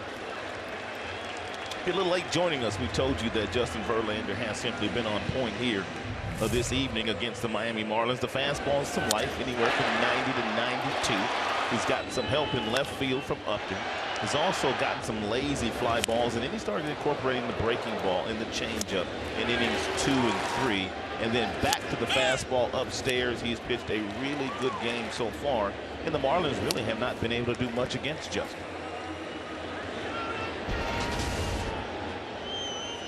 Here are the numbers on Verlander. 4+ innings, couple of walks, 4 strikeouts. The rest are zeros. Justin Bour looks at ball 1.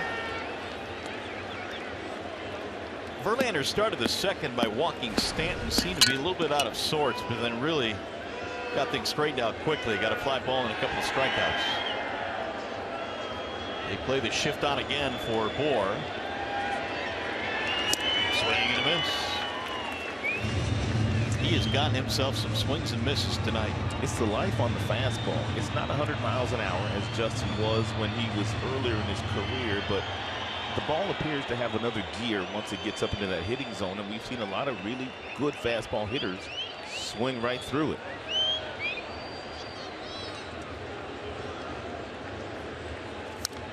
Fouled away. Bour last year was 3rd among rookies in home runs with 23. He's going to have to hit that Verlander changeup again. Verlander struck him out with a changeup his first time up today, and he's thrown him a couple of fastballs that Bour's been tardy on. He might just pull the string on him once again. And Verlander looking for his 5th strikeout of the evening. Popped up. Long run for Iglesias down the 3rd base line. He will not get there. He even catches foul balls with a little bit of flair, doesn't he? He's a hot dog. And he flipped it back up in the stands. You know, it's something just to watch him warm up before games with Ian Kinsler. Those two will get together right before the start of the game and just play catch. He is worth the price of admission. And Iglesias will flip the ball around, in and out of his glove, through his legs, all kinds of wacky stuff. And there's really nothing Omar Vizquel can say because he played the game the same way. Yeah, he did. There's a fly ball in the air to right, not deep. And JD hauls it in. 1 out. We were talking about Verlander and the fact that he really didn't feel all that good until the final couple of months of the season. But one thing that he did do very well, Mario, is he really used his slider effectively. Take a look at that red area there. 15%, and that's because the fastball life wasn't there all season long. So he really incorporated that slider. He got good throwing that slider, and that should be a pitch that should be really good for him the remainder of his career. We were talking earlier about how that was really the last pitch to come for Verlander among his top 4. But it was big last year. Real Muto looks at a ball high.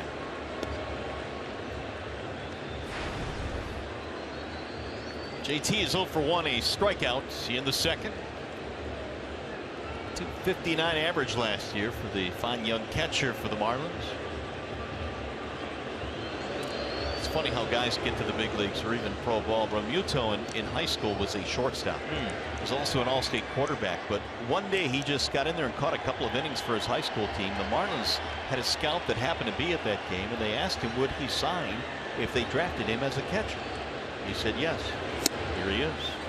That kind of explains his athleticism, shortstop and quarterback in high school. Won a state championship in Oklahoma as a quarterback.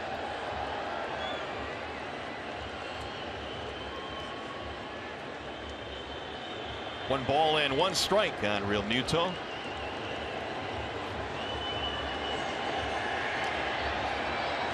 Chase Prado back. Only 2 walks in this game for the Marlins offense tonight.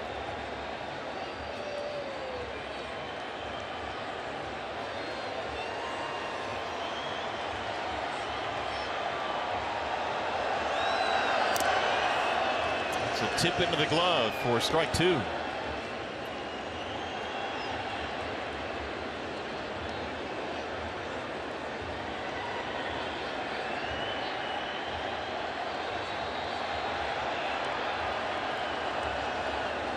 Verlander has been back tonight by 5 runs on 9 hits, and he has done the rest. Here's the 1-2. In the air toward right. Not deep. Martinez again. 2 gone. And now a Danny Echeverria. I was trying to think of, has there been any type of hard, solid contact against Verlander so far here tonight? I really can't think of any of the hitters that have hit the ball hard. Maybe that Yelich line drive in the first inning, maybe? That's about it, I think. That was the line drive to left that Upton came on to make the play on. That's about it. So with 2 outs, Echeverria, who bounced out his first time up, stands in. And he'll take a strike, 0-1. He looks awfully good here tonight. And I know Tigers fans are elated at the fact that their ace is throwing as well here this evening as Justin is throwing. Only Jack Morris has more opening day starts than Justin Verlander. Number 8 tonight for Justin. Morris had 11 for the Tigers. I think Jack would be proud of Justin tonight. It's hard to make Jack happy. Oh, it is. But I'm sure if he's tuning in tonight and watching this one, he's got to be happy for Justin.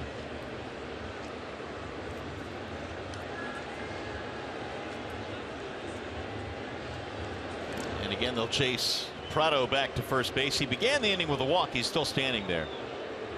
Marlins have had nothing going on offensively all night long.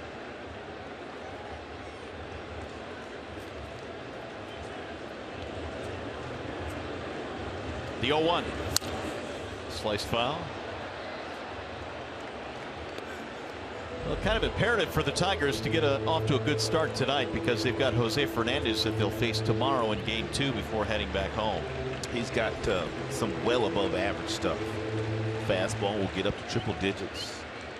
He's got a real nasty slider. Tigers will counter with Anibal Sanchez. And Fernandez has never lost in this ballpark. Tomorrow night it'll be the first time. I'm right there with you. Echeverria stays alive. 0-2 the count. There's Sachi.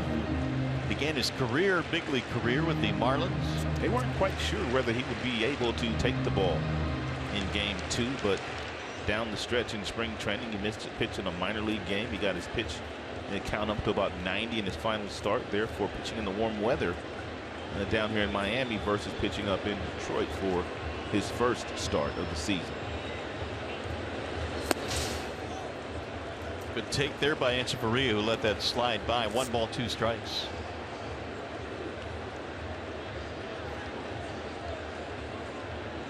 There was no firm cap on how many pitches that Ausmus would let Verlander go tonight, but he did say that if he got around the 100 mark, that would signal that it's time to at least think about taking him out of the game. Now the 1-2. Lofted in the air to left center field. Upton coming over, and that is that. No runs, a walk, 1 left, and a spectacular night here in South Florida.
Baseball Live with MLB.com at bat, and you can stay up to the moment in any moment with Game Day Live, game video, highlights, StatCast, news, and a whole lot more. Download MLB.com at bat.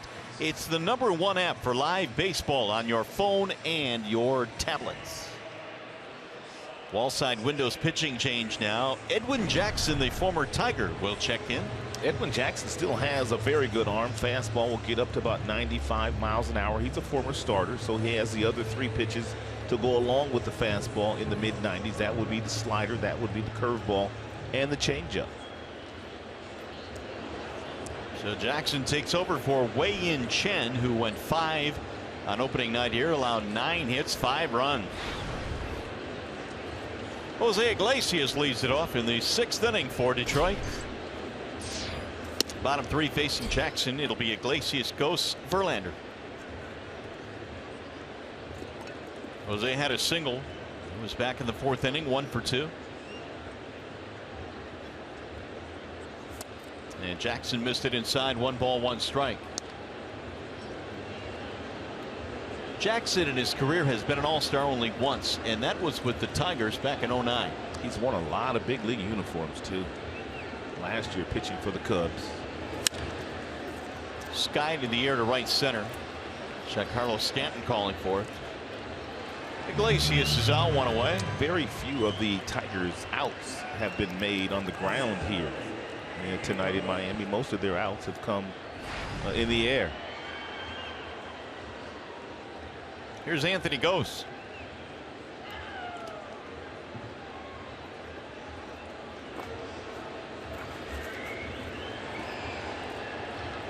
Ghost had a single, and he scored a run in his first at bat. He'll slap that one foul.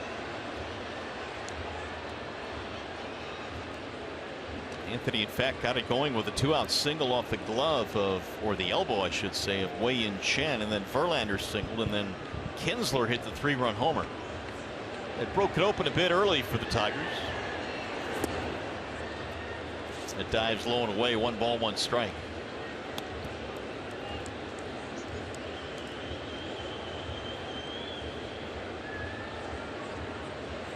This is Jackson's 14th year in the major leagues.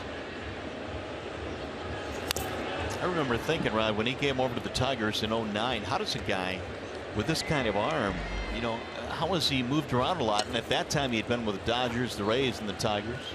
Yeah, you talked about the fact that he did make an all-star team that year with the Tigers, but he had a wonderful season that year. And he traded away the next year. Squibbed foul. Here are the career numbers for Jackson. That 1 year with the Tigers back in '09, he threw 214 innings in the Tigers rotation. He's ahead of Ghosts 1-2. Swing and a miss. 2 gone. First strikeout for Jackson tonight. Here's Justin Verlander. And Verlander with a smile for his former teammate Jackson. And the way Verlander's pitching tonight, I'd be smiling too. Healthy hack there to 93-mile-an-hour fastball and a nice smile. And JV's got that look on his face like I may have no chance here. Here's the 0-1. 0-2.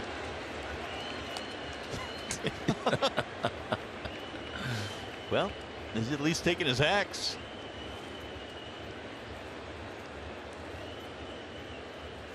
Jackson not smiling though. No. And he just missed outside at 95. He's gone 93, 94, 95.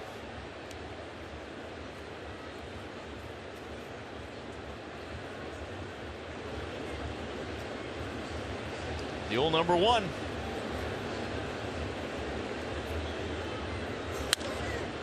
He'll put it in the air to right field, slicing to the line. Stanton is under it, and it's going to be a 1-2-3 inning.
Nothing as we go to the bottom of the 6th here in Miami, and April in the D is here, and bobbleheads are back, and this year they're vintage. Make sure you head to Hockeytown Cafe to check out your favorite Lions, Pistons, Red Wings, and Tigers bobbles. April in the D. For a full list of locations of all the bobbleheads, visit www.aprilinthed.com.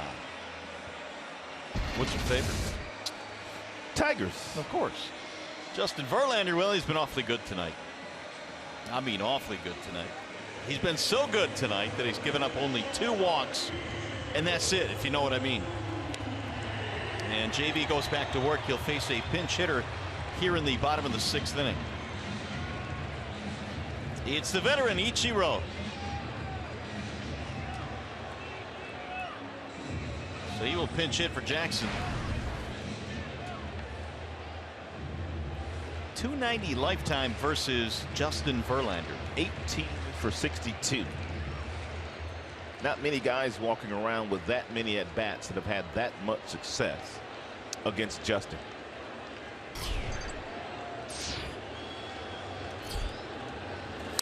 Ichiro pops up the first pitch. Foul ground. Let's see if there's room for McCann. He cannot get it.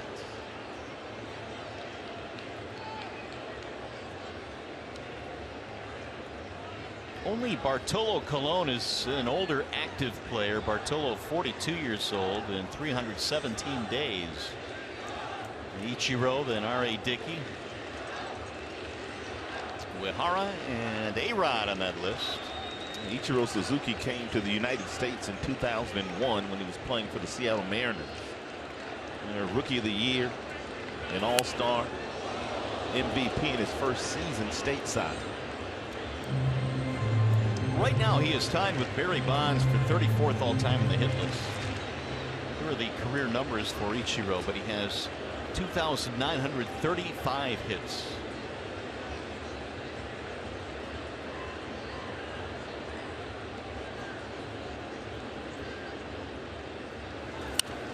He'll slap that one foul again. And there was a time, Rod, where you could make an argument that he might have been the best player in the game at one point. Oh, for sure. First 3 or 4 years of his career when he was playing for Seattle, he was tremendous. Slapping the ball all over the place, stealing bases, Gold Glove, right fielder. Again, the 0-2. Ichiro checked it. And for a guy to spend as many years in Japan before coming to the United States, I believe he won 7 batting titles in Japan before coming to the big leagues in 2001. He's a Hall of Fame player. With those numbers, not the numbers he put up in Japan, but the numbers that he's put up in stateside is going to get him a lot of recognition. He was an all-star his first 10 seasons in the major leagues. 10 Gold Gloves too in those 10 years. Ooh, JV almost got him looking. Man, it was close. This pitch that Verlander really started to evolve last year too. It's a backdoor breaking ball. He starts it off the plate, and it nearly catches the outside corner. He'll use his curveball and then also use his slider backdoor fashion against left-handers. Now the 2-2. Ichiro pops it up. Again, heading back to the seats.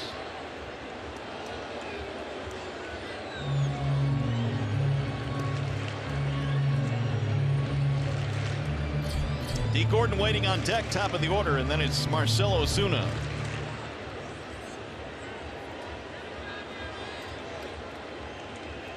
What an effort tonight here on opening night for Justin Verlander. He has cruised along, leading 5-0. He took that one out of the glove of catcher McCann.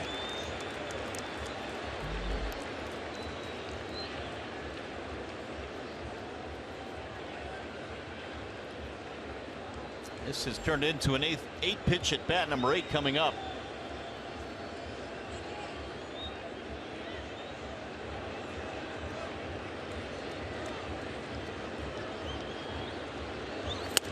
And he missed it high, and all of a sudden he is ahead in the count, 3-2.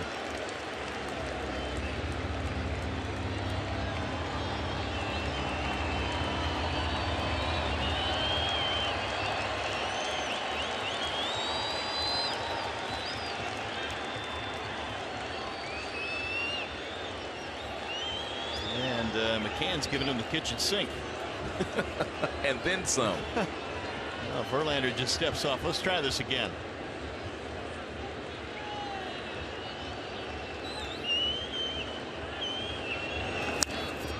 Little pop-up. Who's going to take it? Somebody. Verlander will make the play in foul ground. He was looking for someone to bail him out because, as you know, pitchers are not allowed to catch the ball. Or so it seems. It didn't appear that anybody could get there. And Miguel wasn't going to get there. Verlander looking for some help. He looked at Miggy. He looked at James. And then figured out, you know what? I better catch this. I've got the best chance of catching it. And Justin doing it all tonight. Well, that at bat resulted in a pop-up, but it's one of the few guys tonight that has made Verlander work. Well, the career numbers, 290 for Ichiro Suzuki against Justin Verlander in 62 at bats. Lee Gordon swings and misses. Awkward swing, 0-1. That's rare. He usually does not miss breaking balls. Last season, Lee Gordon was outstanding at hitting breaking balls.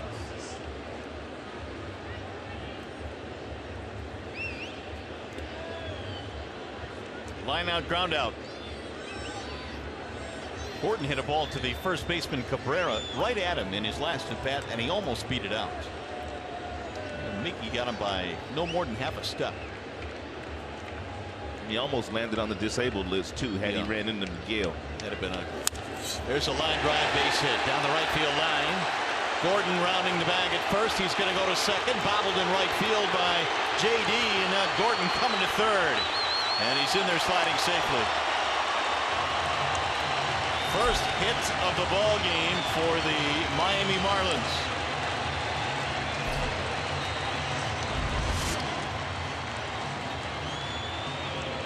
That's a ball down in the strike zone that Gordon simply just dropped the barrel of the bat on. The ball got down into the right field corner, misplayed momentarily by JD Martinez, and then the Jets were turned on by Gordon, who can really fly. It'll be a double E9.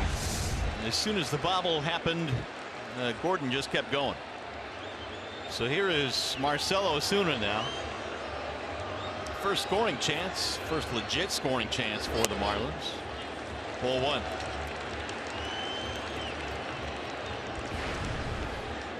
So Verlander goes 5 1/3 no-hit baseball here tonight before the double by Gordon breaks it up. Ozuna strikeout and a pop-up. That's in there right at the knees. 1-1. Verlander with that last fastball in 93. Of course, JV flirted with a no-hitter last year. So you look at the ball strike breakdown. Ooh. Awkward there, 1-2. Nasty curveball thrown by Justin there to Ozuna. Ozuna, very aggressive hitter, good fastball hitter.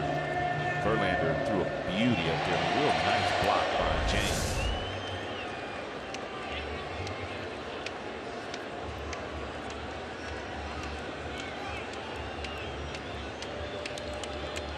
Here's the 1-2.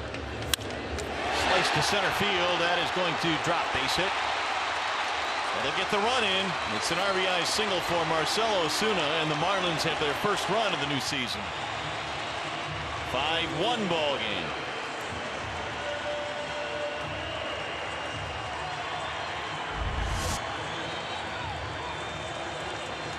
Yeah, one of the few mistakes that Justin has made over the heart of the plate. Fastball up to a dangerous hitter in Ozuna.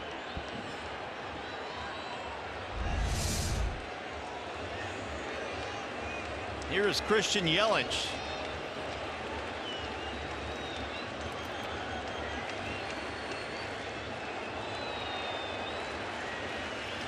Yelich is 0 for 2 in the air twice to left field in this game, and there's ball one.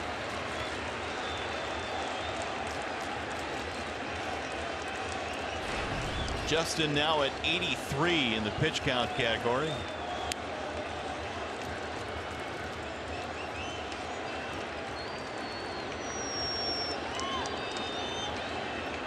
There is activity in the Detroit bullpen now as the pitch count begins to elevate for Verlander. Swing and a miss. What do we have? We've got Verhagen is the right-hander and Kyle Ryan is the left-hander. Kyle Ryan had a tremendous spring down here in the Grapefruit League, and of course Verhagen, he burst on the scene last year, pitched out of the bullpen. It was very effective. Tigers still without Blaine Hardy and Alex Wilson, a couple of their key performers last year. They started the season on the DL.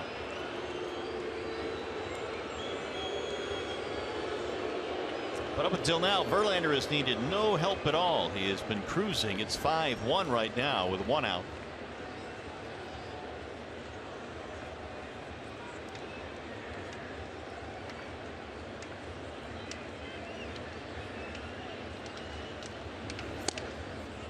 Strike call. Yelich last season hit .342 after the All-Star break, and that got him up to the .300 mark for the season. Former first-round pick. There you go, .342 compared to .262 in the first half, or .264 rather. Swing and a miss. So Yelich is down. Time for a game break with Mickey York.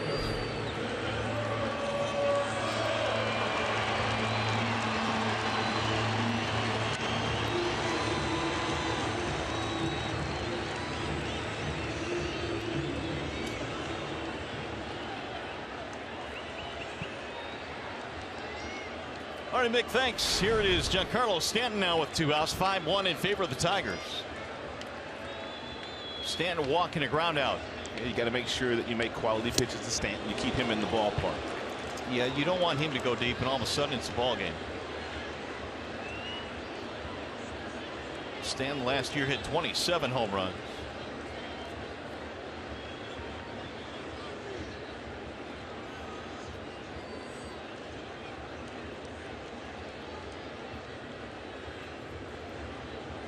Here's the 0-1 from Verlander. You know, it's amazing to me, Rod, the injury that he suffered a couple of years ago when he was hit in the face. And, you know, sometimes you wonder if that's going to have an effect, especially on a young player like Stanton, but it has not affected him one bit. Yeah, it looked like in spring training last year, he was a little gun shy, but once he got through spring training, and I think he got hit early in spring training as well on some part of his body, but he got hit, kind of got that out of the way, and he just kind of really was having a good year until the hamate bone injury. There's a drive deep in the air to left field, way back, track, wall, and way gone. Giancarlo Stanton with a long 2-run shot, and it's 5-3.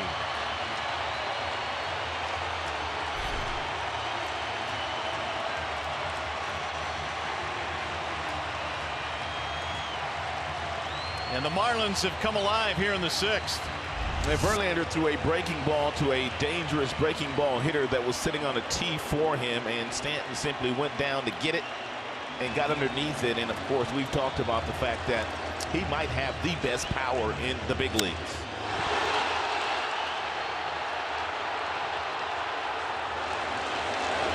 That thing was a towering shot to left field, and the complexion of this game has changed dramatically. Here's Martin Prado. You can see how this Miami Marlins team just feeds off their leadoff hitter, D. Gordon. Gordon with that double, and then getting the third on the air by J.D. Martinez, and it just seems like everybody's had good at-bats after that.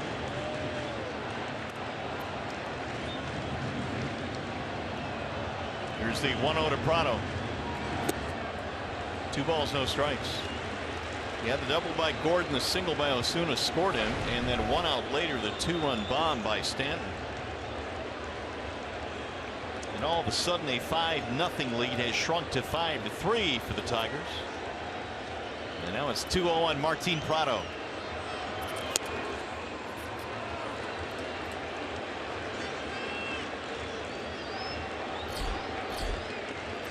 Wow. 105 miles an hour, the hit speed.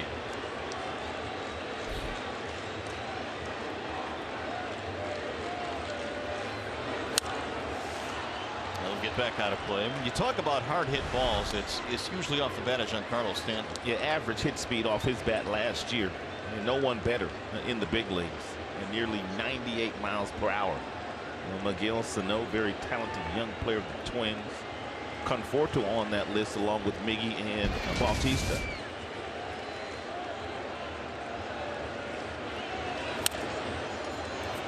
And again, we've talked about how it seems like the longest home runs are hit off breaking pitches, which again was the case there.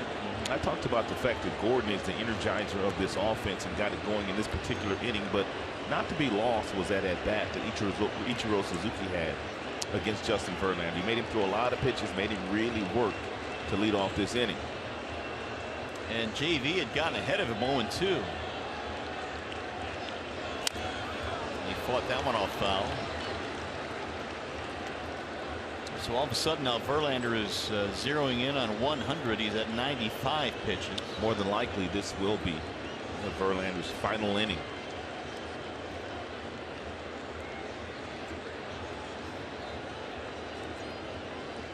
Two and two on Prado. 2 outs, 3 runs in.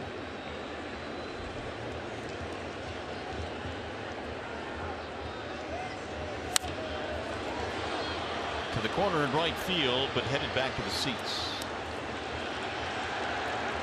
This is a ballpark that certainly cannot hold Giancarlo Stanton, but they did move in the fences this year, Rod, to make it a little bit more hitter friendly. See, that was for the other players on the team. It's not for this guy. There you go. The center field wall came in about 11 feet. It was 418 straight away center field last year.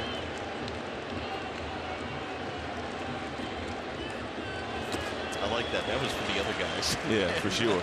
Not for Stanton. Stanton needed no help. Another quality at bat for Martin Prado. This guy will give you a quality at bat. That's the reason why he's the one that's batting behind Giancarlo Stanton. Yeah, Prado had a walk in the 5th inning. He's 0 for 1. In the 3-2. Ground ball to short. Right at Iglesias. That'll end the inning. Big inning though. 2-run homer by Giancarlo Stanton highlights a 3-run inning.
As we go to the top of the 7th inning, time for a wall-side windows pitching change. Miami's gone to the bullpen, and it's Dustin McGowan. In only 14 games last year for the fighting Phillies, McGowan 1-2 with a 6.94 earned run average, 21 strikeouts, 20 base on balls. He's always been a guy that's had a really good arm.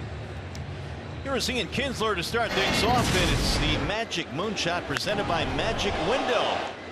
And Chen had a difficult time with trying to bury that fastball inside to Ian Kinsler, and Kinsler hit the first home run of the year for the Tigers.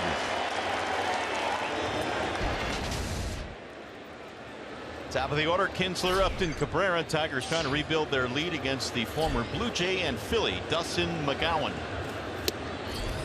And it's in for strike 1 on Ian, who did not like that call from Joe West. And McGowan's always had a good arm.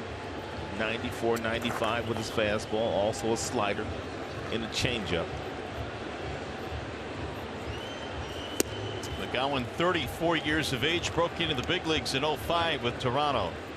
He's been injured a lot though in 09, 2010 and 2012 as well. Injuries have plagued him.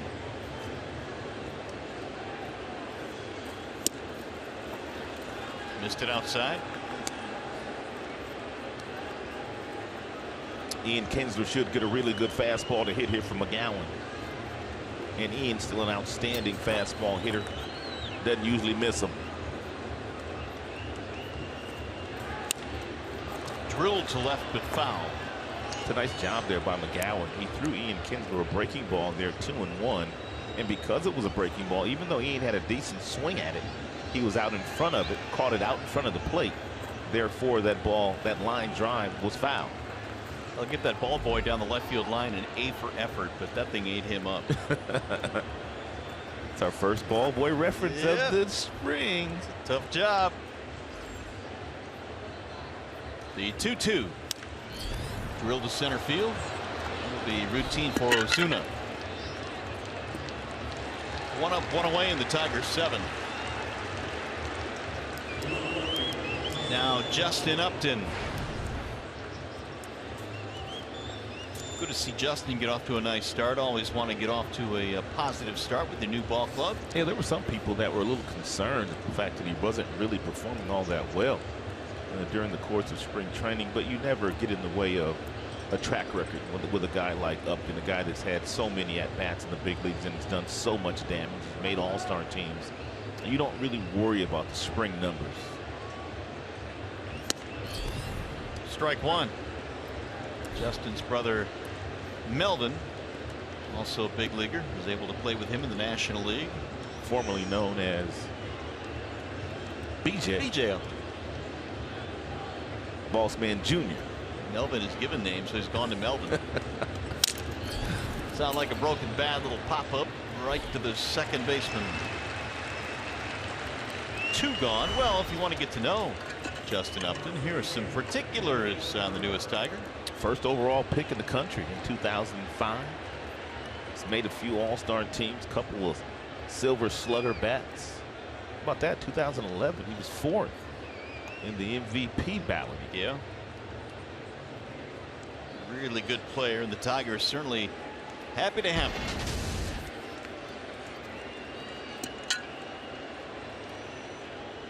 Here is Miguel Cabrera. Ball 1.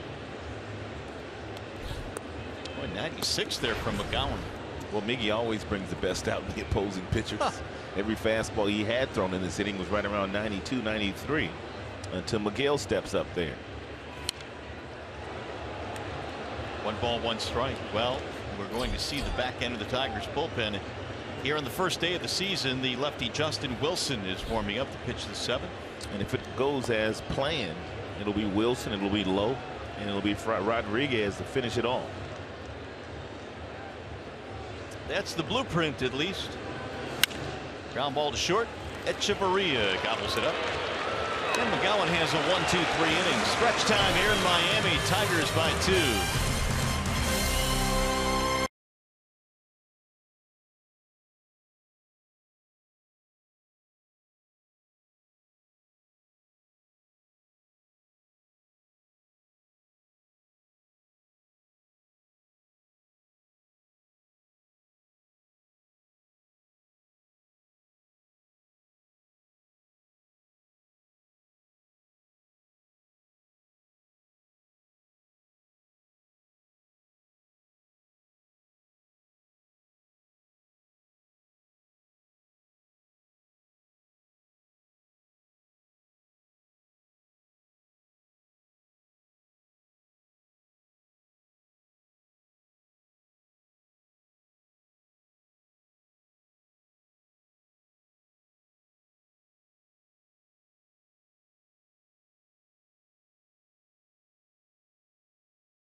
2-0 lead. The Marlins have cut into that 5-3 now as we go to the bottom of the 7th here in Marlins Park. And Justin Upton has had a pretty good debut, Rod, as a Detroit Tiger. Well, let's take a look at the Jimmy John's freaky fast delivery of the game. He got off to a real nice start. He doubled in his first time up, and then he made a couple real nice plays in left field. Took a line drive away from Yelich, and then he came in and made a shoestring, well, not shoestring, but a basket catch on the ball that was popped up in left field. So he's had a positive day. He scored a run. He's been flawless in the field. Yeah, single double, a run scored, and some nice defense out in left field for Justin Upton. And so the Tigers get 6 innings out of Verlander, and as we go to the 7th, they will go to the bullpen. Justin Wilson is the new pitcher. Wilson had a nice year last year. In 74 games for the Yankees, 29 holds with an ERA just a shade over 3. Throws lots of ground balls. In one area where he was really good in last year, that was stranding the inherited runners that would be on base when he came into the game. There were very few in baseball that were better last year than Justin in that regard. So Wilson will pitch the 7th. Did we decide on a nickname for him? Because we got 3 Justins on the team now. We got Justin Upton, we've got Justin Wilson, and Justin Verlander. Was it a nickname that was stuck on this Justin? Not that I know of. All right, we call him J-Dub. We got J-Up, JV, and J-Dub. Okay. I'm just throwing it out there. It's not set in stone. Well, look, here's another Justin coming up, Justin Bour.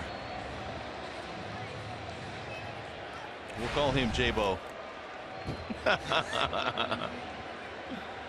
So Bour starts it off here in the 7th against Justin Wilson. In trouble keeping track of all these Justins. Lefty-lefty matchup. And Bour looks at strike 1. And Justin must have been a popular name in those days. So all these guys about the same age. That's right. Here's the shift that they have against the slugging left-hander Bour. Off the end of the bat foul. That'll skitter back toward the dugout. A little bit of a scouting report on Justin Wilson. He's got a fastball that gets all the way up to 95 miles an hour. He throws it 80% of the time. He'll also cut the fastball, and he throws a curveball. No sliders, no changeups. For the most part, it's hard stuff.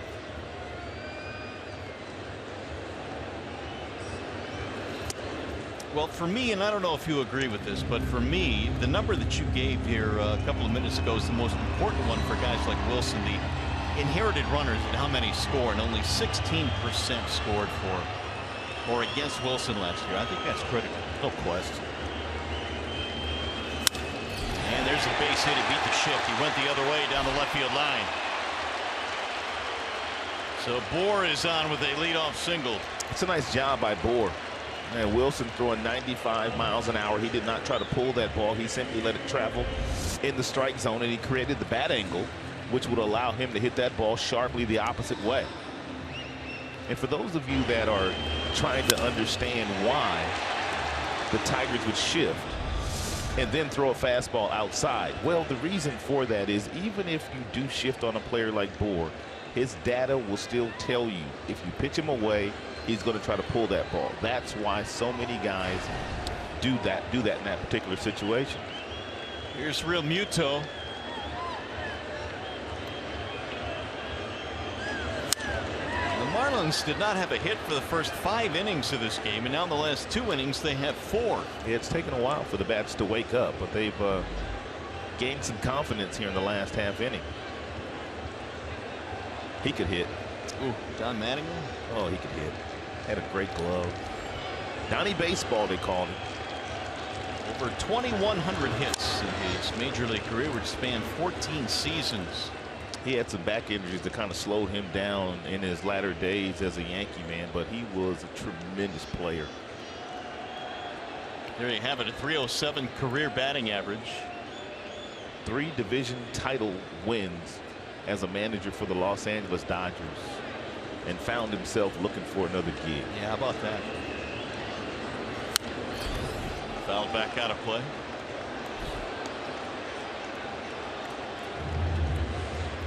Leadoff single here in the 7th inning.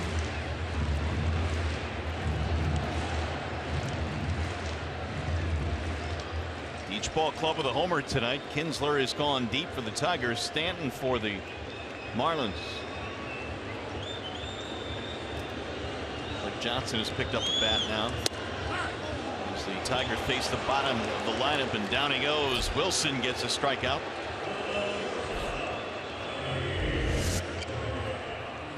And power fastball at 94. Able to get that ball in the inside corner. Tremendous location.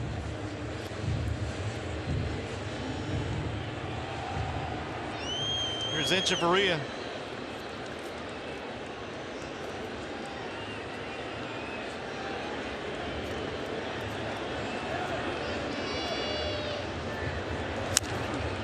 Bang that one off his foot. Echeverria tonight is 0 for 2. Ground ball and a fly ball.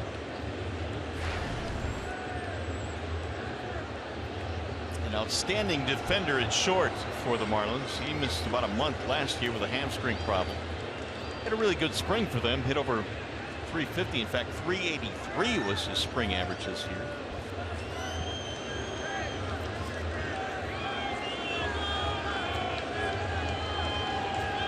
Wilson's 0-1.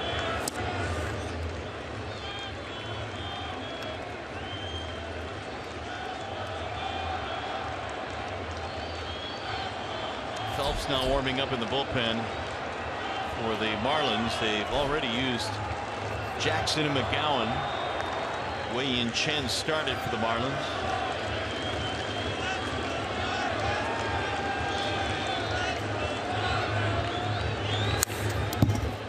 This is where Echeverria excelled last year against left-handed pitching. 352 last season, but he finds himself in a 1-2 hole now.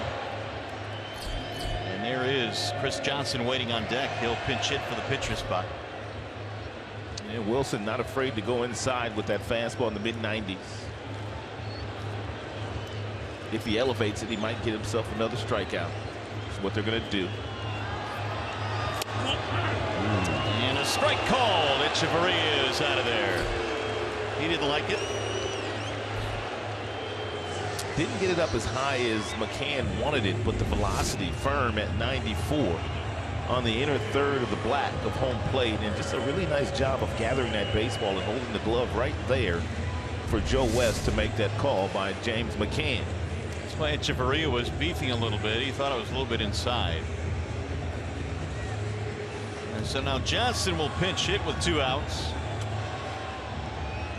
Very encouraging to see of Wilson, and the fact that he can come into a game and miss some bats very late out of that Tigers bullpen. Absolutely. Last couple of years, Tigers really just didn't have those guys that would miss bats coming out of their bullpen, especially late in the game.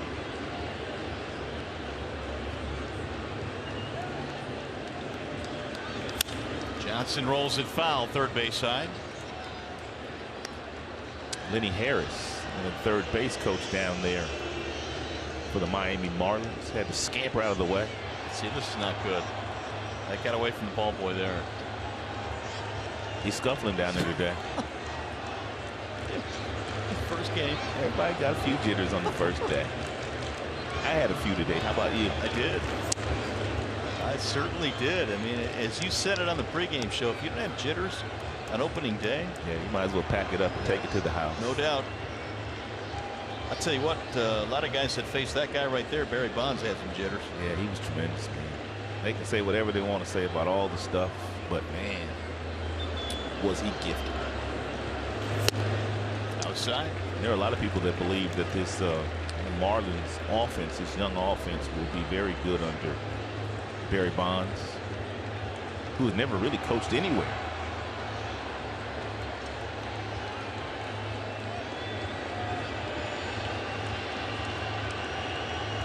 Here's the 2-1.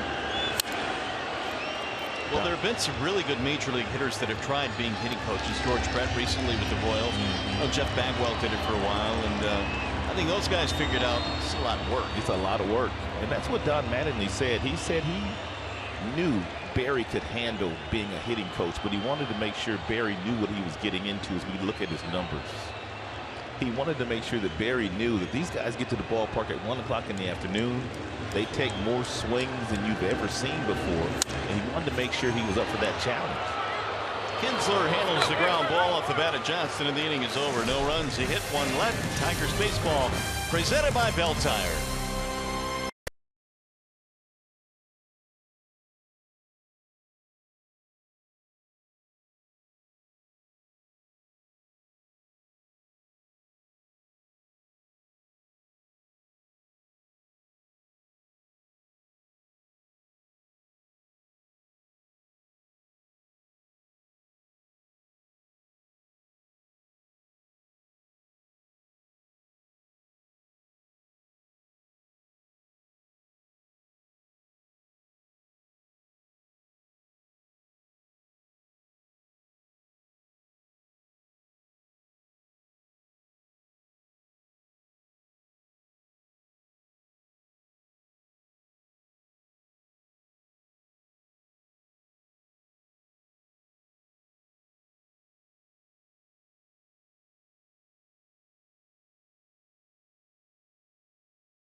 On Fox Sports Detroit is brought to you by Comerica Bank. Raise your expectations of what a bank can be when it's time. Come to Comerica.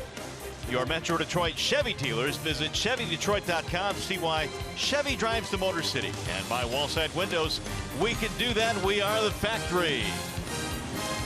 Opening night here in Miami. The Tigers currently have a 5-3 lead. Our Comerica Bank game summary. Justin Verlander took a no-hitter into the 6th inning before it was broken up. Kinsler, 3-run homer tonight, and Giancarlo Stanton, a 2-run shot as well for the Marlins. And we have a new pitcher now for the Marlins. Phelps, the right-hander, will come in.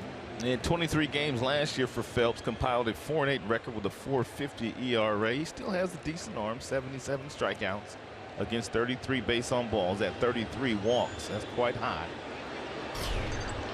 Third reliever used tonight by Miami. There's ball 1 low to J.D. Martinez. Fastball anywhere from 88 to 90 for Phelps. Also has a cutter about 87. He has a curveball and also a changeup.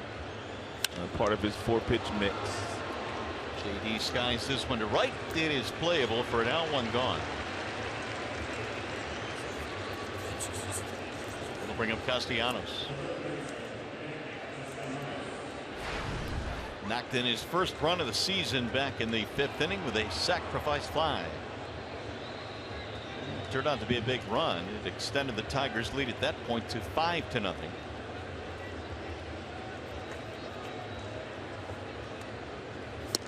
First one is in there right at the belt. 0-1.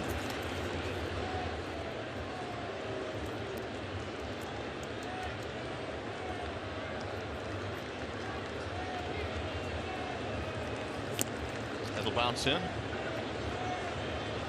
Phelps began his major league career with the Yankees a couple of years ago. Spent 3 seasons in the Bronx. Last year with Miami was 4-8.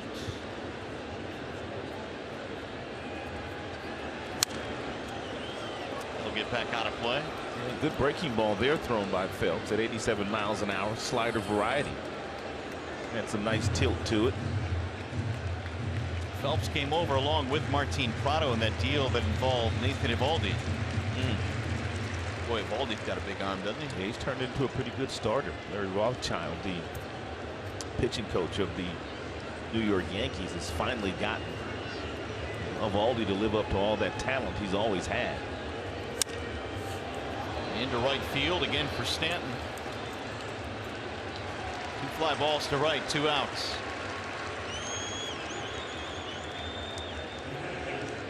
Now James McCann.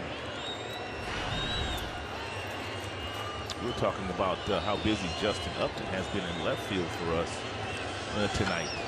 Stanton, their right fielder, he's been busy all night himself. Mark Lowe, the 8th inning piece, warming up now for the Tigers.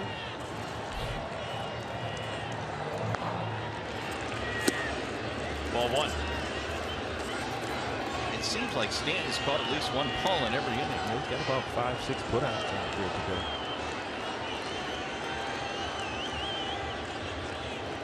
And of course, a big home run. It sails outside, fastball away, 2-0 the count. These are the counts that you live for. 2 balls, no strikes. If you're McCann, you're looking for 1 fastball in 1 area. On the outer edge. It's a good pitch by Phelps.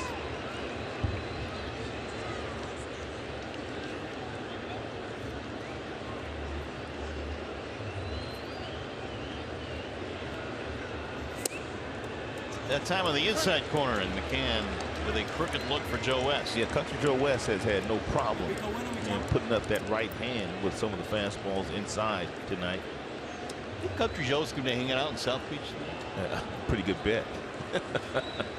Peddling some CDs. That'll miss inside to bring it to. Not his first rodeo. He's right over on South Beach. Had to get in early, though. We got an early start tomorrow. No, that's right.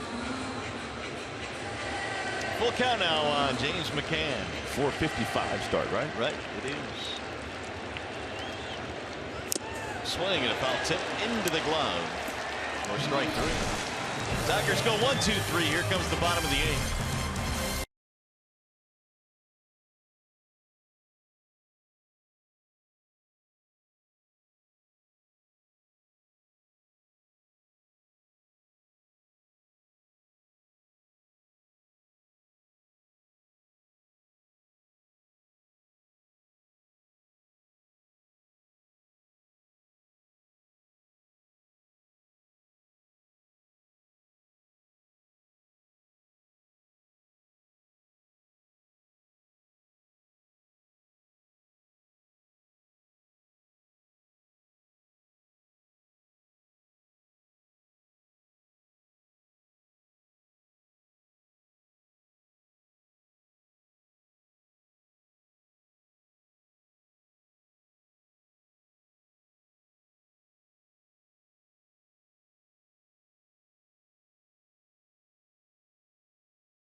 Bottom of the 8th inning here at Marlins Park in Miami. Let's check in with John Keating now. A little bit more on tomorrow night's starter. Keats. Mario, Anibal Sanchez used to be a Marlin. He said he was walking around the new ballpark here and noticed that there was a picture celebrating his September 2006 no-hitter against the Arizona Diamondbacks. That was back at the old ballpark. Sanchez lives only about 5 minutes away from here, so it's special for him to be here facing the Marlins tomorrow afternoon. And what a matchup it'll be. Jose Fernandez for Miami against Sanchez and the Tigers. 4 o'clock pregame on Fox Sports Detroit.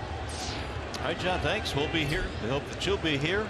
And the Tigers hopefully can hang on to this one and go for the sweep tomorrow evening. There's a new pitcher now for the Tigers. As we mentioned before, Lowe will take over now in the 8th inning. Lowe had a great year last year in a couple of stops. One in Seattle, also in Toronto. He pitched in the postseason in 57 games, 17 holds, sub-2 ERA. Big arm, fastball, gets into the mid-90s, and a legitimate, and I mean legitimate, swing and miss slider.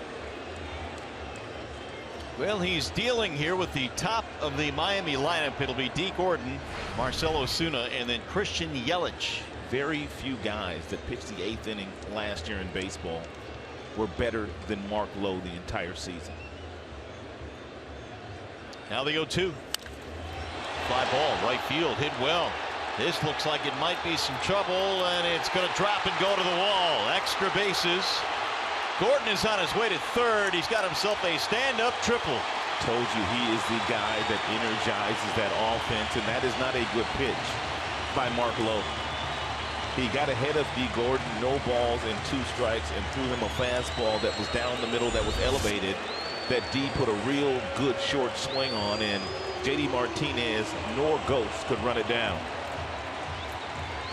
Gordon actually stopped and celebrated before he got to third. Trying to get his teammates fired up. He can fly, man. Look at him go. That is his second extra base hit of the night. A triple to go with his double. Exciting player. Here's Marcell Ozuna. Refresh my memory again why the Dodgers let him go. I just don't get that. They did not like his on-base percentage. They felt like his on-base percentage was way too low for a guy that batted up in the top of the batting order, and therefore traded him to the Marlins. There's a ball outside. 1 ball, 1 strike. And the Marlins are happy to have him. Well, I guess D, all he has to do is ask his current manager, Don Mattingly, who was the skipper in LA at that time. 1 ball, 1 strike. Marcell Ozuna. Swing and a miss. There's that slide piece. At 86 miles an hour. It looks like a fastball coming out of his hand, and stays on the fastball plane all the way until it gets about right there, and then the bottom just falls out of it. I think it's wicked.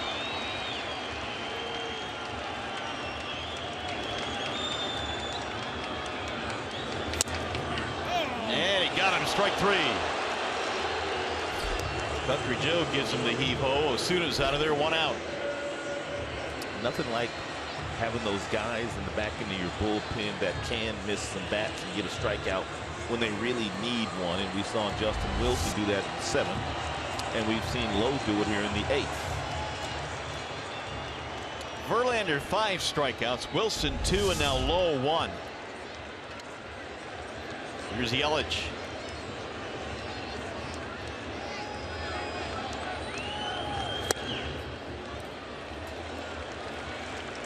Yelich is hitless tonight. He's 0 for 3. Strikeout, flyout, lineout.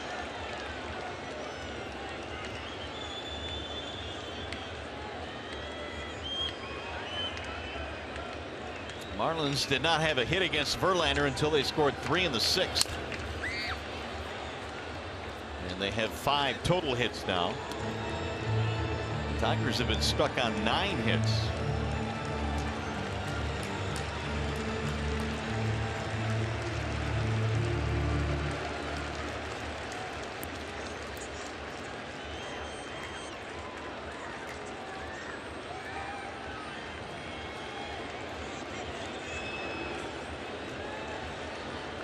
Here's the 1-1. Drilled to center field on a line. Ghost will handle it. It's going to be deep enough to score the run. Sacrifice fly and an RBI for Yelich, and now 5-4.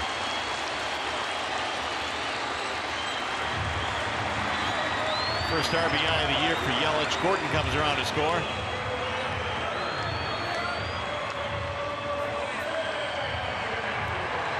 One-run ball game now. Bases are empty here in the 8th.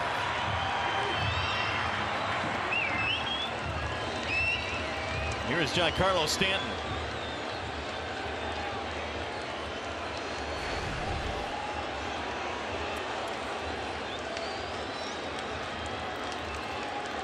This is the first meeting ever in a regular season game between these two. Stanton hit a 2-run homer off Verlander in the 6th. A healthy rip there. 0-1.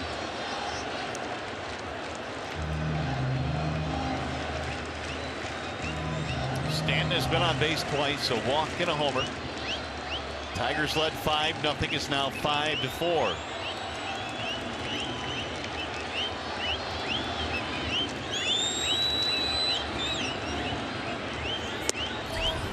In there, a strike call, 0-2.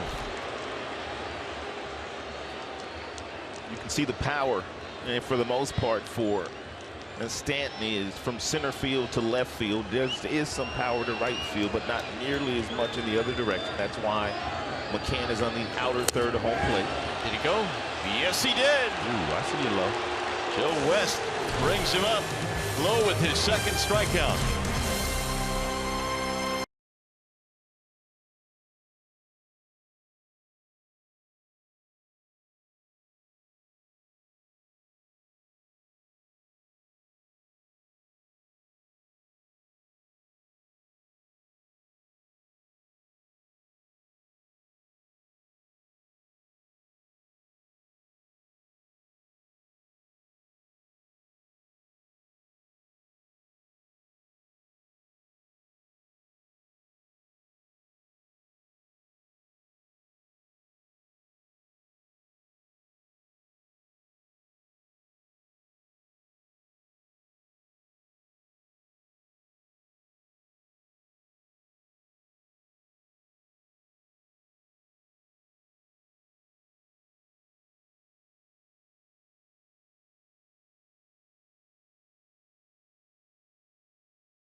In favor of the Tigers as we go to the top of the ninth.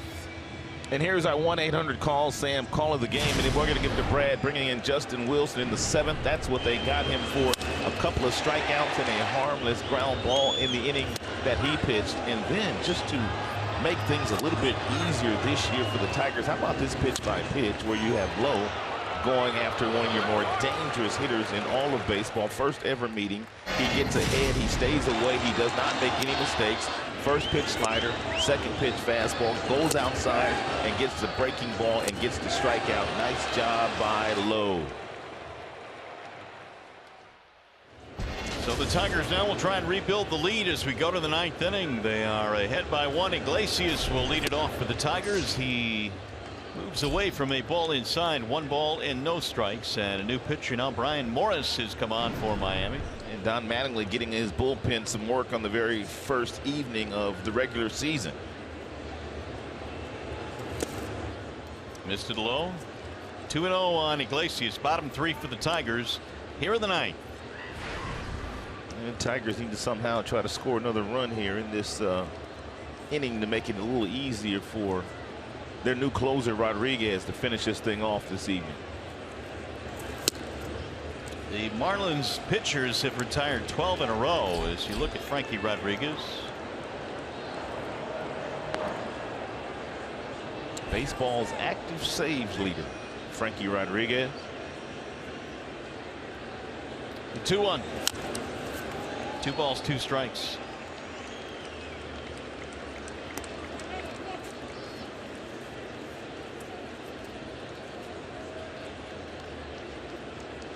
Tigers have not scored since the 5th.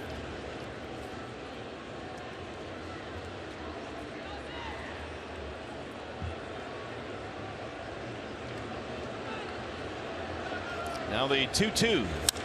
Sliced towards second and caught on the backhand by Gordon.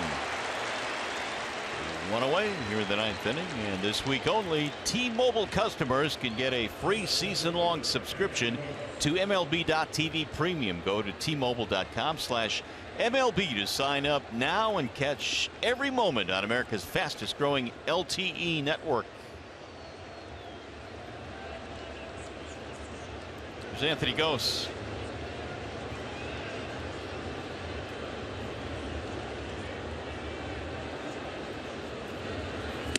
Looks like Victor Martinez has picked up a bat and has sauntered to the on-deck circle, so he will be able to get in this game. Here's Victor.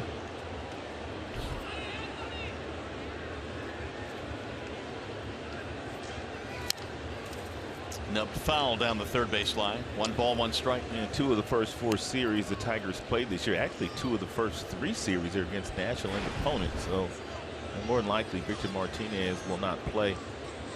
Well, he will at home, but when they go to Pittsburgh, he probably will not play first base. Yeah, and that's what Brad said before the game. He was asked, is there a possibility he could play in Pittsburgh? And Brad said, no, we want him to get way past this hamstring issue before we even entertain that.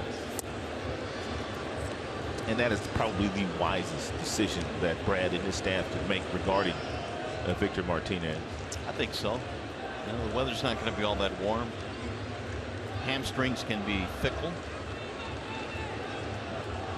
The 2-1. Drilled deep in the air to right field. That ball is hammered way back, and that ball's going to go. Oh, Anthony. Man! Gose. Anthony Gose with a monster home run to right field, and the Tigers get an insurance run. Did you see how far that thing went? It was in the upper tank, wasn't it? It sure was. That's that big insurance run. He crushed that. Oh, he tomahawked that fastball up at the top of the zone. He killed it. Oh, he kicked that leg up, and then he got it down, and then he just drilled that ball. That may be the furthest ball I think I've seen Gose hit in the last couple of years. Can't remember one farther. Huge run. 2-run game now. Tigers lead 6-4. Here's Victor Martinez. It's a 2-hit game for Gose. Victor with a big swing, 0-1.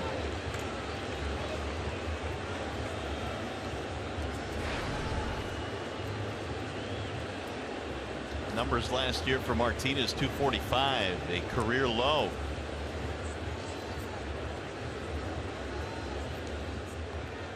On the heels of finishing second in the MVP voting after the 2014 season. Of course, the knee injury, the main reason why Martinez never really got it going last year. I mean, he gave it the old college try coming out of spring camp last year. And the one thing that Brad knew last year, there were many days where Victor was able to talk his way into the starting lineup, and I don't think Brad's going to let him do that this year, and at least he didn't let him do it in spring training. He made sure Victor was healthy before he put him in a game. Made him move his feet inside and low. 2-1. And Victor Martinez, veteran hitter. He's been in the big leagues a long time. And one of the reasons why he's been such a great hitter is in these particular counts, 2-1 predictable fastball counts. He will turn on a fastball if you throw it inside, and usually hits it really hard somewhere toward right field.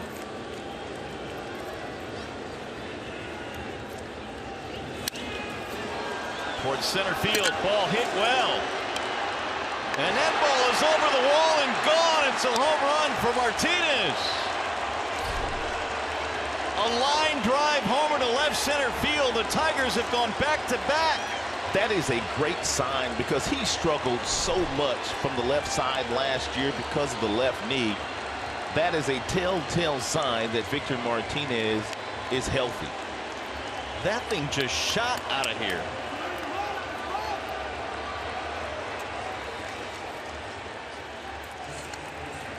It's a third home run of the evening by the Tigers. Gose, Martinez, and Kinsler. What a great swing. 2-1 on that fastball.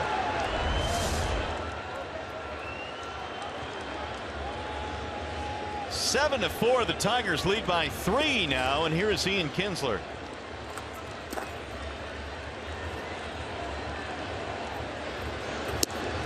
Marlins pitching had retired 13 straight, and then homers by Gose and Victor Martinez. Got to feel awfully good for the veteran Victor. Kinsler has a home run of his own, and that was an early shot, a 3-run shot on the second, which got the Tigers off and running. And Kinsler picking up right where he left off last year, where he nearly had 200 hits and nearly hit 300. 1-1. Chopper to the shortstop. Echeverria throws it high and safe. At first base is Kinsler. Let's take a look at the big boy's big play of the game. And it wasn't Justin Verlander's arm, but it was his bat. With 2 outs, a base hit off Chin up the middle. Gose was able to get to third base on that base hit, and that set the stage for Ian Kinsler. Ian Kinsler homered, and that got the Tigers off and rolling here this evening. Well, that was a routine play there for Echeverria, and he just let it sail. That's a second error of the evening for him. So here is Upton now. Is that a fine debut for the Tigers? Don Mattingly coming out. Nope. It's Juan Nieves. Yeah, that's Nieves. That is not Mattingly. So this will just be a visit for Nieves. Well, the Tigers breaking out the home run bats here in the 9th inning. Good to see, because the Marlins had all of the momentum. Well, Tigers hit a ton of home runs in spring training. I mean, there was a good part of the spring where they were leading the entire grapefruit in home runs. Everybody was hitting them too. And that is carried over into the regular season.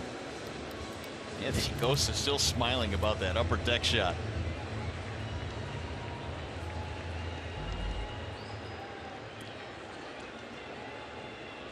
Well, we'll ask him tomorrow, but that's got to be one of the farthest home runs that he's hit. It's one of the things that they said about Gose when he was acquired from the Blue Jays. He's got surprising power. So here is Upton.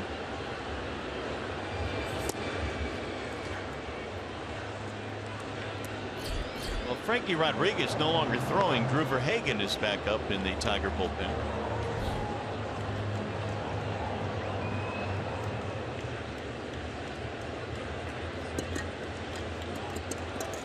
This would still be a save situation, a 3-run game here if it stays 7-4.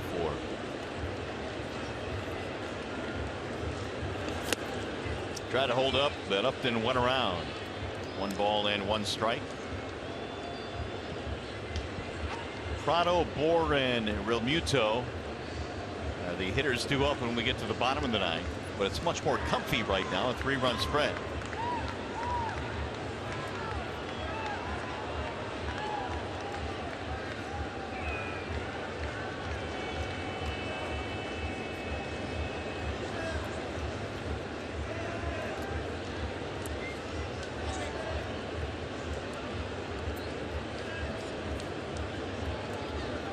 In 2004 is the last time that Victor has had a pinch hit home run.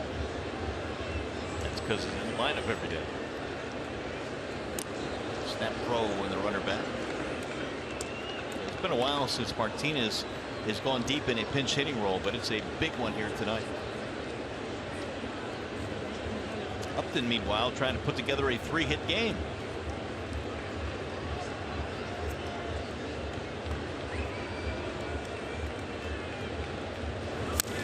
Ground ball to third. High hop there for Prado. The second one. And there's the double play. Swinging around the horn. Tigers add 2 insurance runs.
We go to the bottom of the ninth inning, 7-4 in favor of the Tigers. Two big homers in the top of the ninth inning, extending the Tigers lead. And here is the upcoming pitching matchup presented by Gordon Chevrolet. Tomorrow it's Jose Fernandez and Anibal Sanchez. To be a good one. And Fernandez obviously very talented. Mid-90s fastball, had a really good year last year, 2.92 ERA after coming off Tommy John surgery. And we know what Anibal Sanchez can do when he's healthy. Meanwhile, it'll be Frankie Rodriguez coming on here to record the save or attempt to. And here are the career saves leaders among actives. When he first came to the big league, Rodriguez got it done with an overpowering fastball in the mid-90s. He no longer has that fastball, but man, does he have an outstanding changeup to go along with the fastball, anywhere from 88 to 89 miles an hour. Martin Prado leads it off.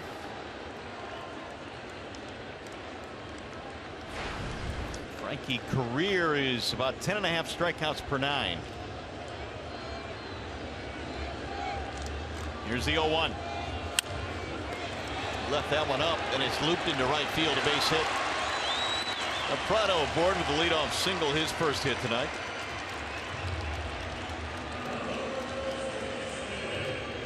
Nick Castellanos is out of the ball game. Andrew Romine has come on to play third base. And now he's going to shift, so he'll move over to the right side of the infield with Justin Bour coming up.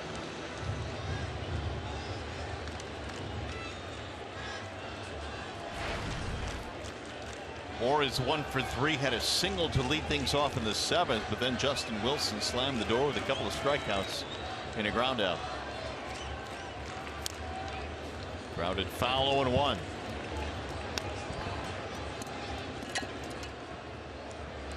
Bour has seen Frankie Rodriguez just once in his career. He's 0 for 1 with a strikeout against him.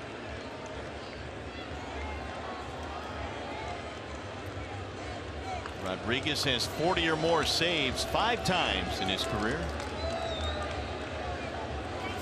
Swing and a miss. There's that changeup. He left the one up to Prado, who singled into center field, but this is the dandy. He pulled the string here.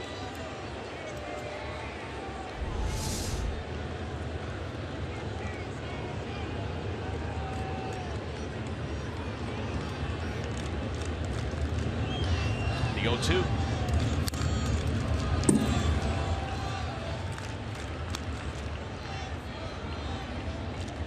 Here's what the opponents did against the Rodriguez changeup last year. Well, they weren't very good.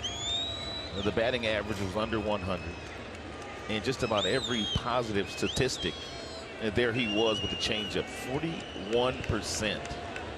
41% GB rate. That would be ground ball rate. So he's very effective with that pitch, and he's thrown 3 in a row here to Bour.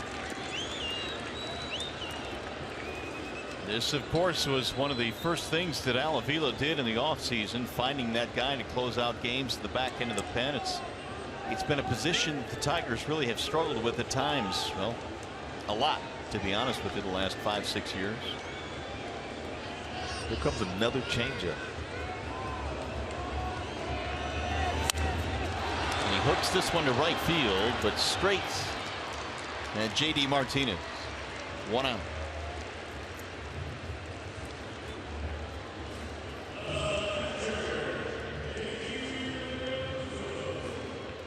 Here is the catcher now, J.T. Realmuto.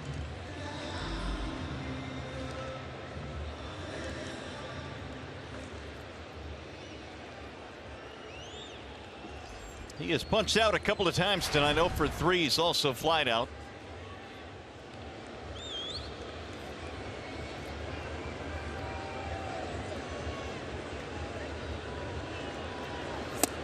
Ball 1.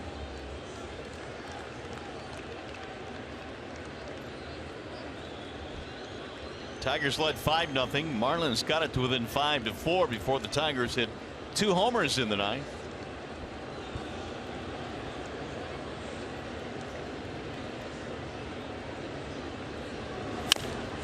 Chopper, high hop over the head of the third baseman Romine into left field. And that'll leave runners at second and third as Realmuto doubles over the head of the third baseman Romine. So the Marlins not going away.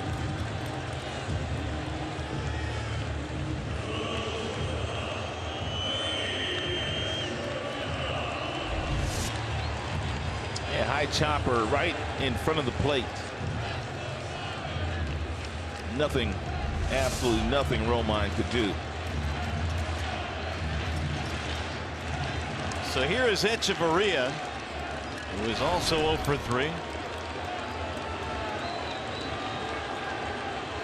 He is 2 for 4 career against Frankie Rodriguez. Driven toward left field. Upton going back, still going back, and he'll reach up against the wall and left and make the catch. A run will score, but Justin Upton saved a double there with a nice running play. I was talking to Dave Clark, who handles the outfielders here for the Tigers, and we were speaking of Upton before the game today, and he said he is a better defender than most people give him credit for. That is just a tremendous play. Ball hit on the line. He runs back to it. As soon as he gets to the warning track, he knows how many more steps he can take, jumps, and makes an outstanding grab. That could have been ugly. Oh, that could have been huge. Echeverria will get an RBI, 7-5.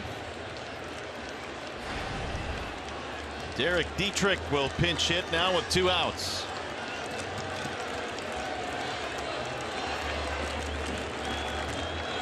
.256 last year, has power, 10 homers. 1 on, 2 out. Ball 1.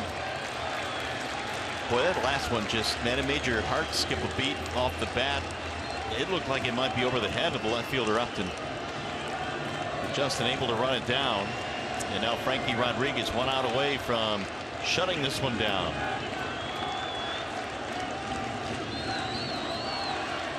Here's the 1-0.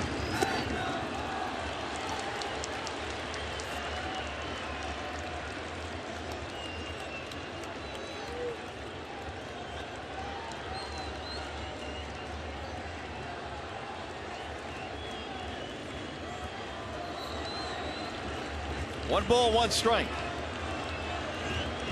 on Derek Dietrich. He had a rough spring. He was 3 for 34 this spring. Ouch. That's 088.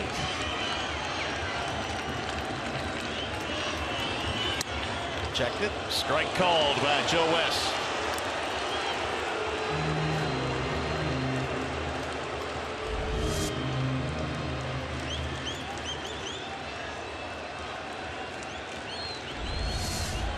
One and 2.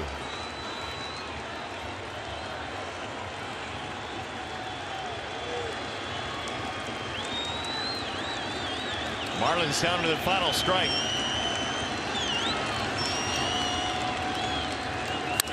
Drill to left center field, going to get down, and this one is going to go all the way to the warning track. 1 run will score. Dietrich is on his way to second with a pinch hit. RBI double, and it's 7-6.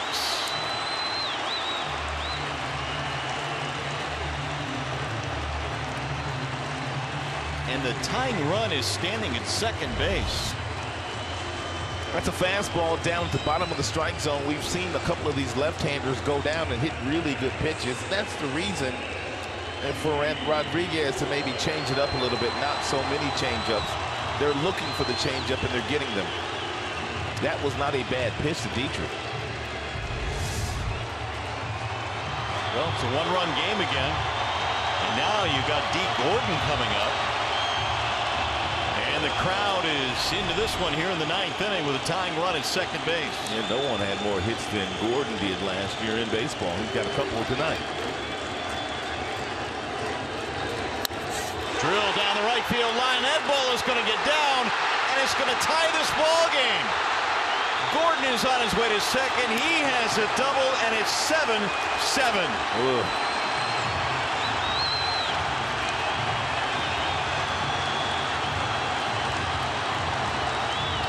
Third extra base hit of the night for D. Gordon. And Frankie Rodriguez in his Tigers debut is not able to shut down a 3-run lead.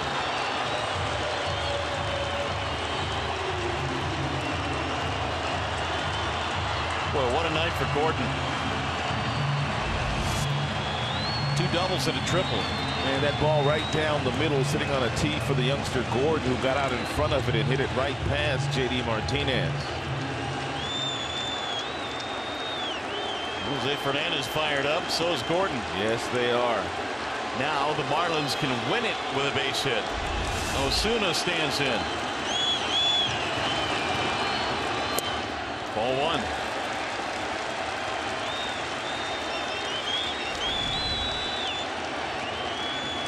Seven runs on 11 hits for the Tigers. The Marlins 7 runs, 9 hits. They put together a 3-run night.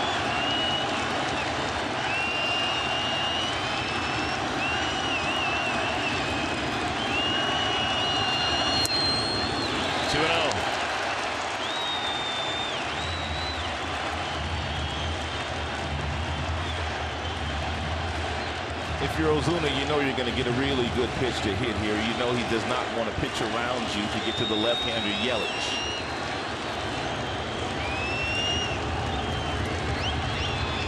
Pickoff throw. Kinsler applied the tag. Well, that's dangerous this point in the game.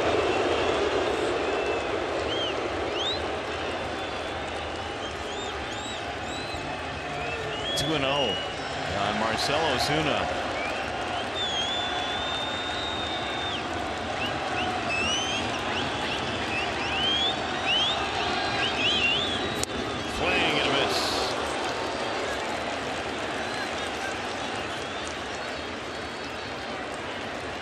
Osuna out in front, 2 balls, 1 strike. And he might want to go to a fastball here. There's no doubt in my mind that Ozuna is looking for a changeup, and should he throw the changeup, whether it's a good one or not, Ozuna's going to put it in play.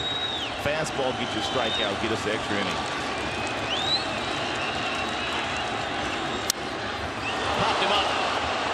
Left side of the infield. Romine to the grass, and this one will go extra innings tonight. Marlins tied up. We go to the 10th.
Inning, and it's now Tigers 7, Marlins 7. Well, just like we promised you earlier in the game, it's Miller time, and it is brought to you by Miller Lite. Ghost and also Victor Martinez did their best in trying to give their new closer, Frankie Rodriguez, enough breathing room for him to cruise with his first save of the year, but the Miami Marlins Bats had other plans.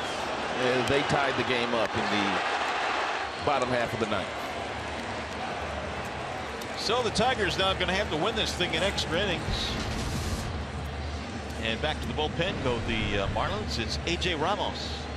32 saves last year for Ramos and 38 chances, an ERA of 2.30. Pitched in 71 games.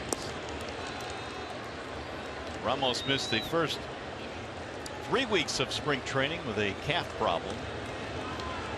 And the Tigers will send the big bats up there. It's going to be Miguel Cabrera to lead things off. And Ramos has got a fastball, 92 to 93. Also a slider, cutter, curveball, and a changeup. Very rare that you'll see a closer with that many pitches, but Ramos has that many. Took over the closer role on May 13th against the Dodgers last year. That one sails inside, 1 ball and 1 strike. Yeah, Ramos has got some nice life on that 2-seam fastball. And to his arm side, that one really ran in on Miguel.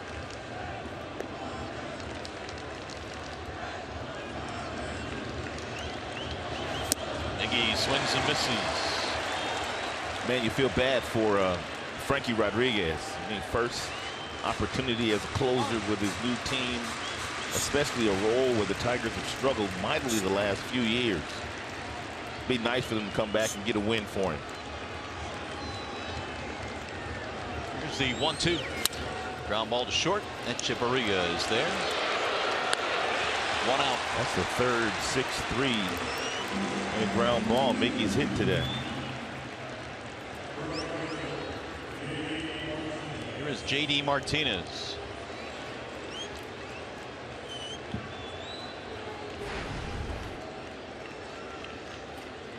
'71 games last year for Ramos, a career high, as were the 32 saves.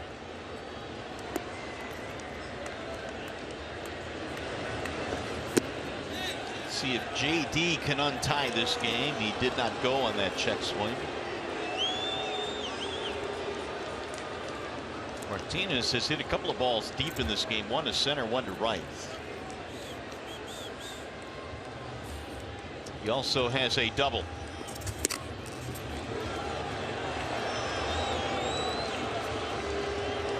2-0.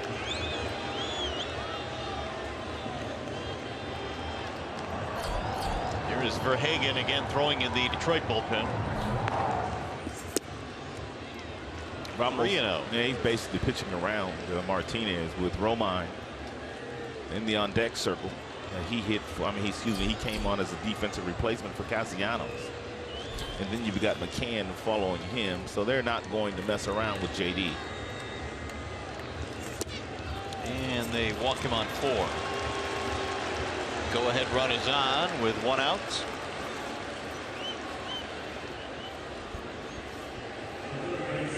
First at bat for Romine.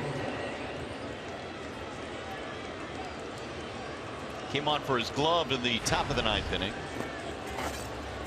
Romine last year .255.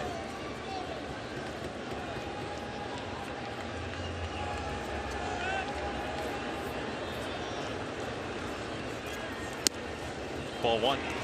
And Tigers left spring training with a couple of backup infielders on their 25-man roster. Romine would be one, and Aviles would be the other.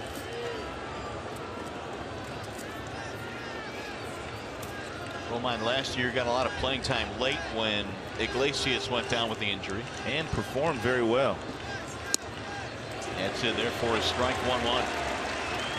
Of course, Andrew can play multiple positions. He played first, second, third, and short last year. He can also spell you in the outfield in a pinch.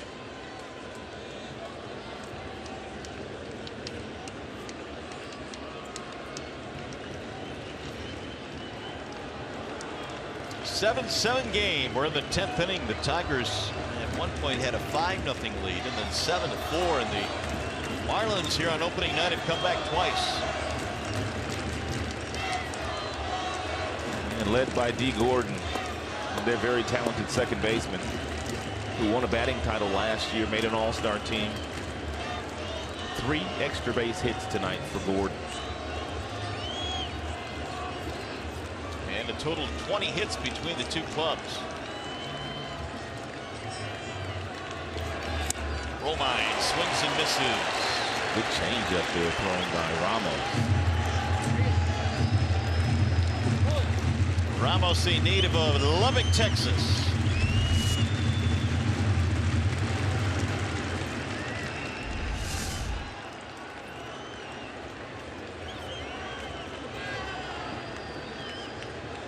Here's the 1-2. Crowd wanted it. Ramos wanted it. Don Mattingly won it. 2-2.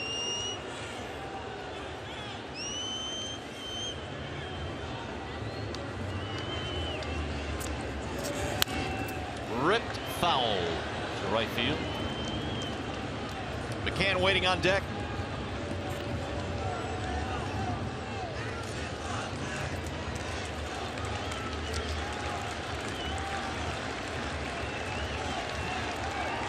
JD Martinez with a one-out walk.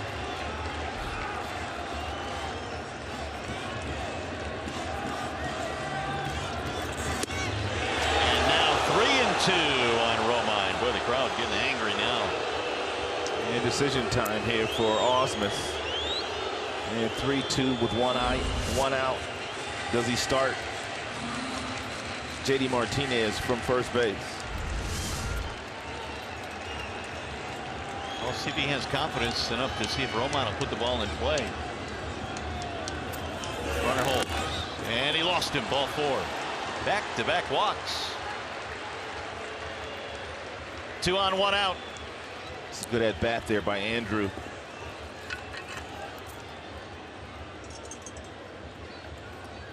And here's where, if you're JD Martinez and also Andrew Romine, you just have to anticipate that there might possibly be a ball that Ramos throws up there that will bounce. And if he does bounce one, you have to be anticipating that, which would allow you to get over 90 feet. It would get JD to third, and obviously Andrew Romine down to second base. And the reason I say that is Ramos has thrown a lot of breaking balls here in the 10th inning and a lot of off-speed pitches.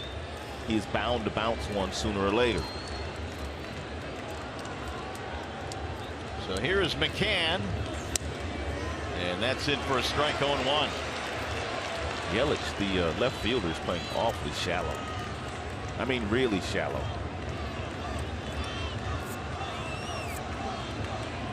McCann is 0 for 4 in this game. Couple of strikeouts. Big at bat here in the 10th.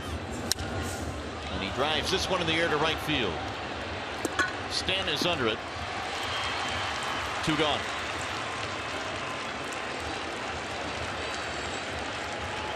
Surprised that Martinez did not tag up there on that particular play. Yeah, I think he moves up, don't you? Well, Stanton has an average arm from the outfield, but he was running toward the right field line, and it would have been very difficult for him to stop, turn the body, redirect it, and then throw JD out at third base. You can score a lot easier from third base than you can from second base. You don't necessarily need a hit to score you from third base. So here is Iglesias now with 2 away. Ball 1 to Jose. Single and 4 at bats tonight for the Tigers shortstop. Walks to Martinez and Romine here in the 10th inning. 7-7 game.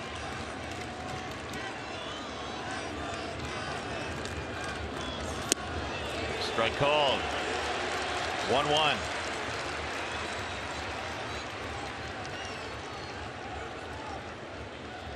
Marlins will have Yelich, Stanton, and Prado due up in the bottom of the 10th.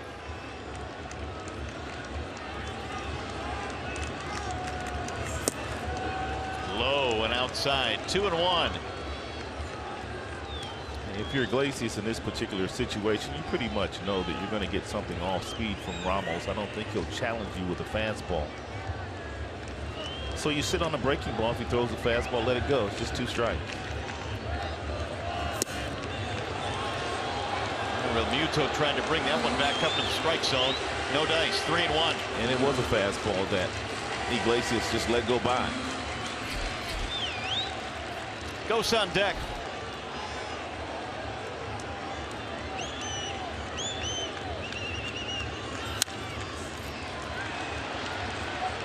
Full count now. 3-2.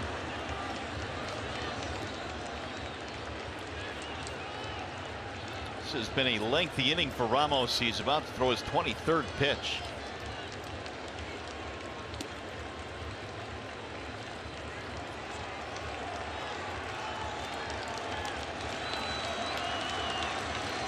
$36,911 the crowd here tonight in Miami.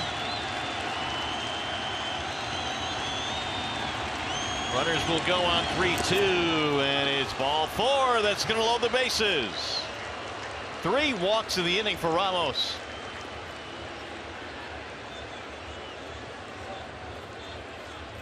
It's going to bring Juan Nieves out again. And it's going to give Anthony Ghost a chance with the bases full.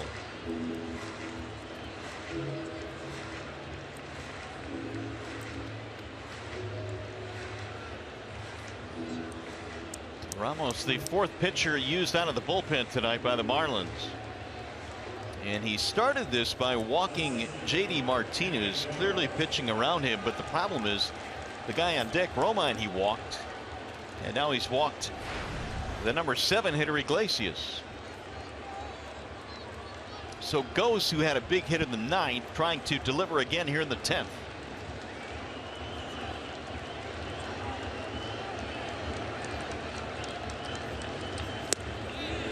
Strike 1.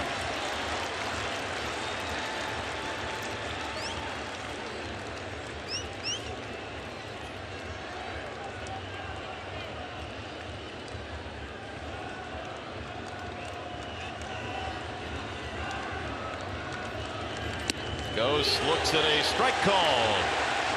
0-2 now on Anthony.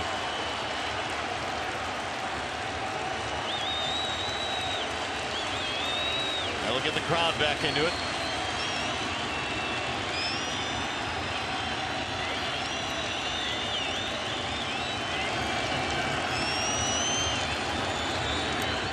It's going to get through.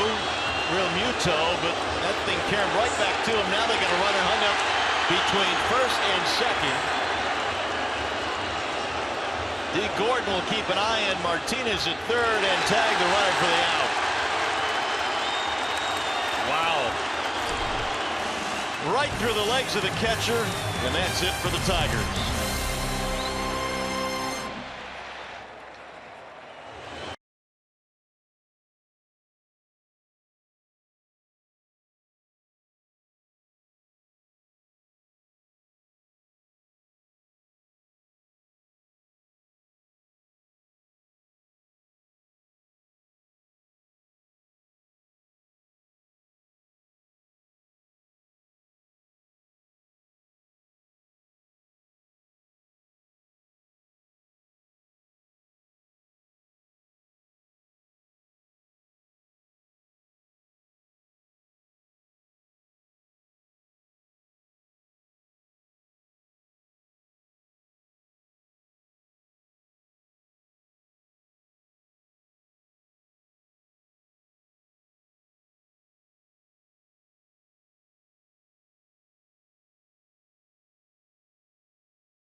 Sooner or later, Ramos was going to bounce one of those breaking balls. The ball went right through the catcher's legs and right back to him. Nice job by J.D. Martinez recognizing that he had to score if he had to make sure he could score.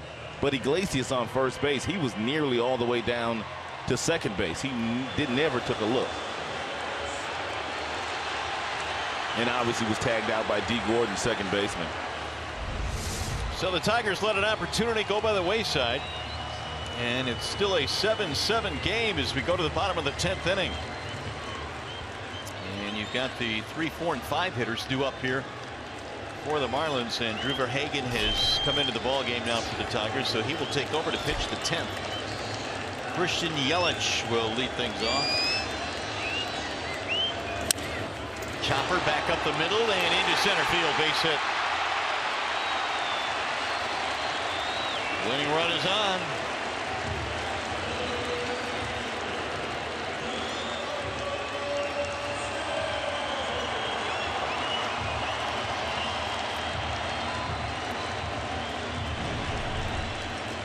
And Verhagen last year pitched in 20 games out of the Tigers bullpen and was very good.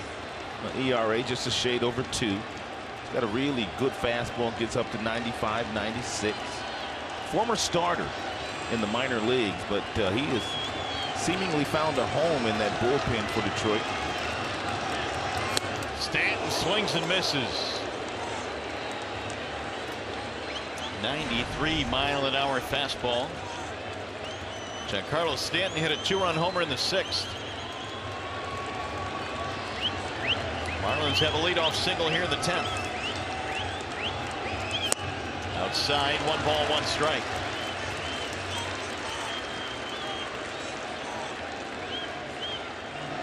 Tigers have gone with Wilson and Lowe and K-Rod and Verhagen. Marlins scored 3 against Frankie Rodriguez in the 9th. Up and in, Giancarlo Stanton. And no intent there. Yeah, they want to go up, but they didn't necessarily want to go in. Verhagen last year had 2 separate stints with the Tigers. Had a really good month of September. Swing and a miss again at 94 that time.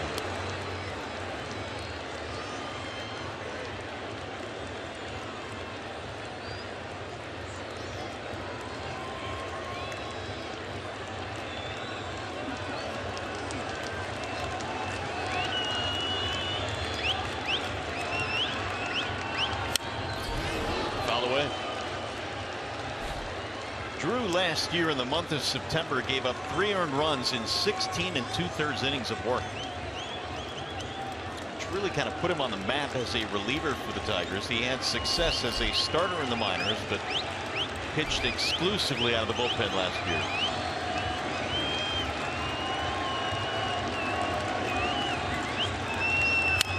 Stanton sends a ground ball foul to third base.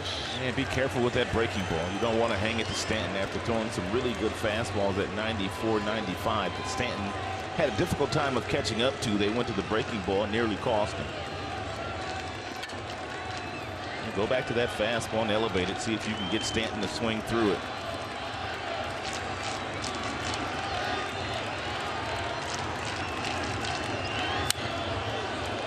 That is fouled away. So Stanton continues to battle for Hagen.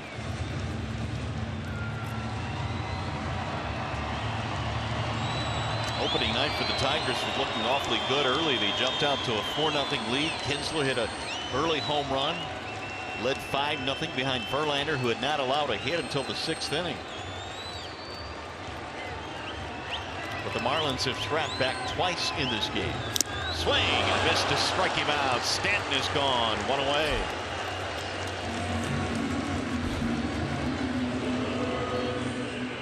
Take a look at the pitch by pitch at how Verhagen went after one of the more dangerous hitters in the game. Just about every fastball up in the strike zone that Stanton had a difficult time of catching up to. Went outside with a breaking ball that nearly cost him, then went right back upstairs with another fastball, and then finally really good breaking ball, able to get the strikeout. Here's Martin Prado.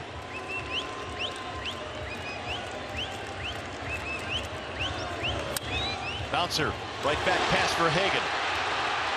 Quick throw by Kinsler. A nice barehanded play, 2 gone.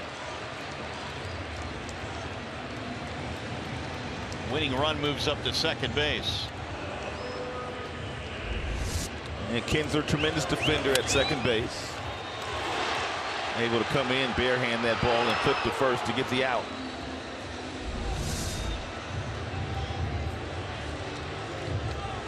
So with 2 outs, the winning run at second, Justin Bour will step in. A leadoff single in the 7th inning off Justin Wilson, but nothing came of that. He was 1 for 4 tonight. And gonna put him on? It appears so.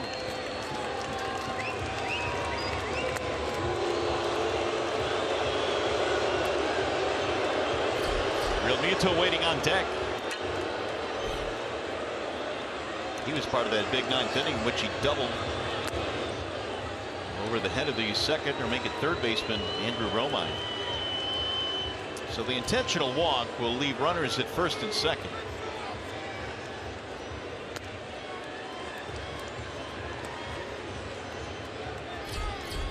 Craig Breslow, the left-hander, warming up for the Marlins. Tigers trying to get it to the 11th. To Kyle Ryan throwing in the Detroit bullpen.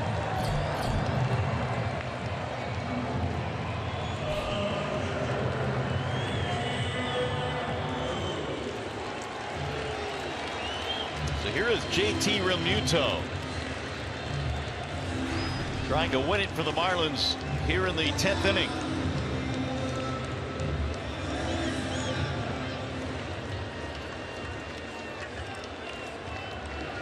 Yelich at second base. Bohr at first.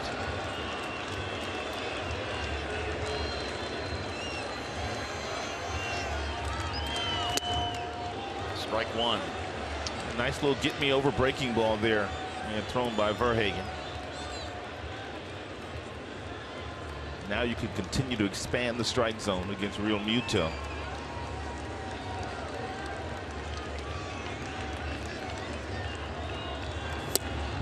He expanded it, but Realmuto would not go chasing.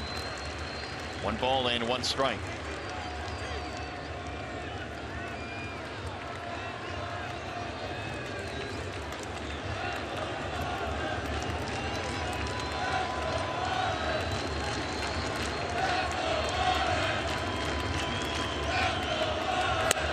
High, 2-1.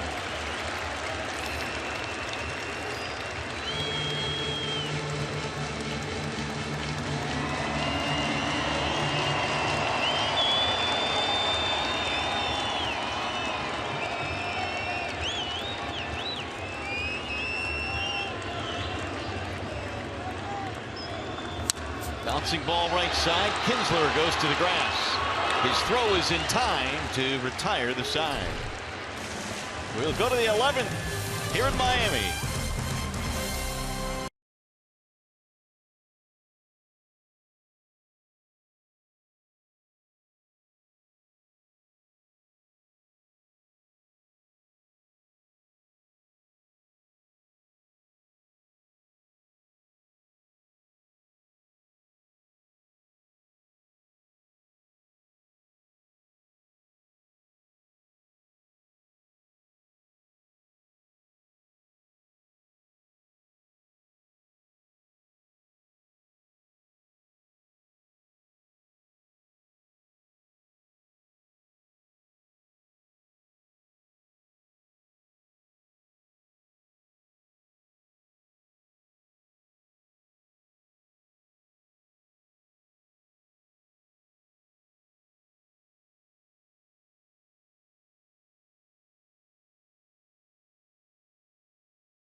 Miami for the season opener for these two teams, 7-7. Let's check in now with John Keating. I'm going to guess, Mario, that back in the Call Sam studios, Mickey York and Craig Monroe have those little energy drink bottles all lined up there on the desk because it's a longer day than any of us really thought it might be.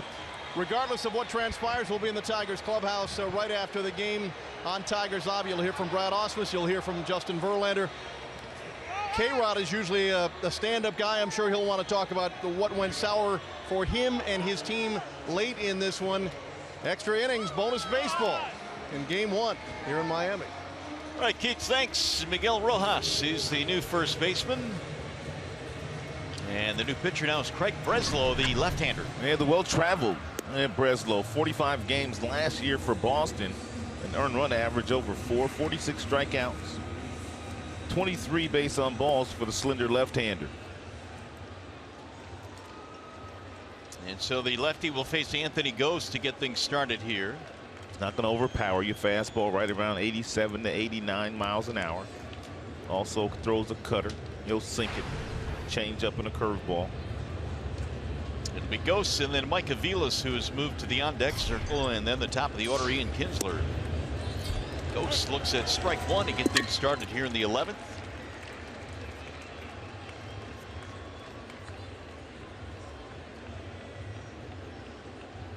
Anthony had the big home run in the 9th inning, a upper deck shot to extend the Tigers' lead, but they could not hold on to it when the Marlins got 3 to tie it up.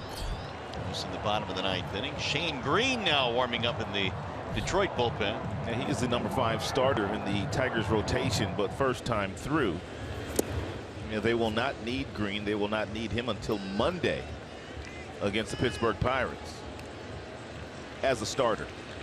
Therefore, he's in the bullpen for a couple of days. Breslow has faced the Tigers quite a bit in his career. In 24 games, has an ERA of 1.21 against Tigers hitters. Yeah, they've never done much against him.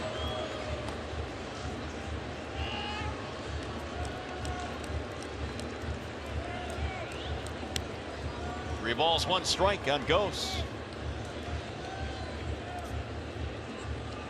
There's Aviles waiting on deck. Full count.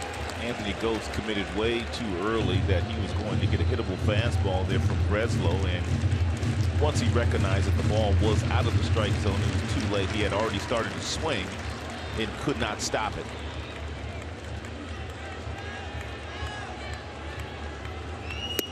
And he lays off for ball 4. Leadoff man on.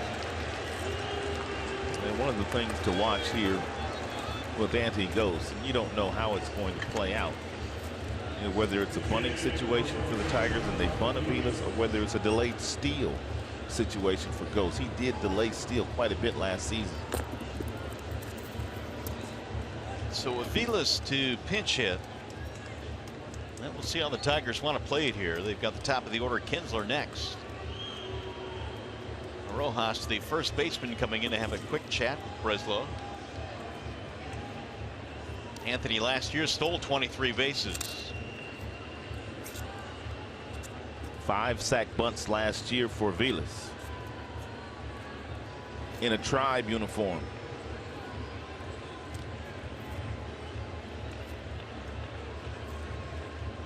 Gose with a huge lead over at first. Drops down a bunt. Rojas will handle it. Second baseman Gordon comes over to cover. Gordon almost late getting there. The sacrifice advances the runner to second. He did it perfectly, no problem. Bunted down toward first base. Dee Gordon held his ground a little bit too long, and Aviles nearly beat it out.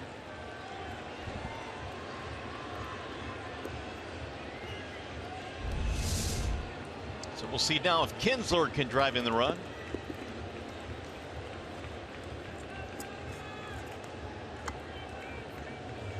Ian had a 3-run homer early in this game. He also has a single 2-run scored for Kinsler.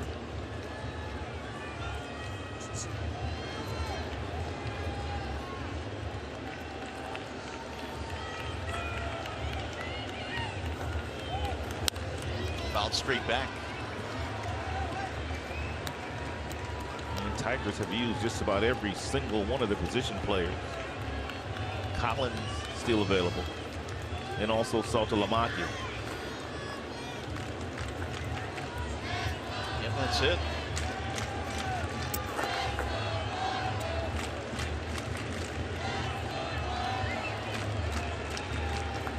The last 4 base runners for the Tigers have all been on free passes. 3 by Ramos in the 10th, and Gose walked here in the 11th by Breslow. Tigers have hit 3 home runs tonight.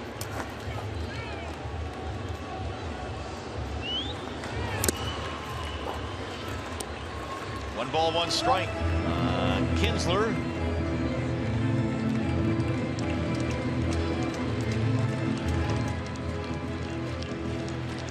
Breslow becomes the 5th pitcher out of the bullpen for Miami. There's Saltalamacchia.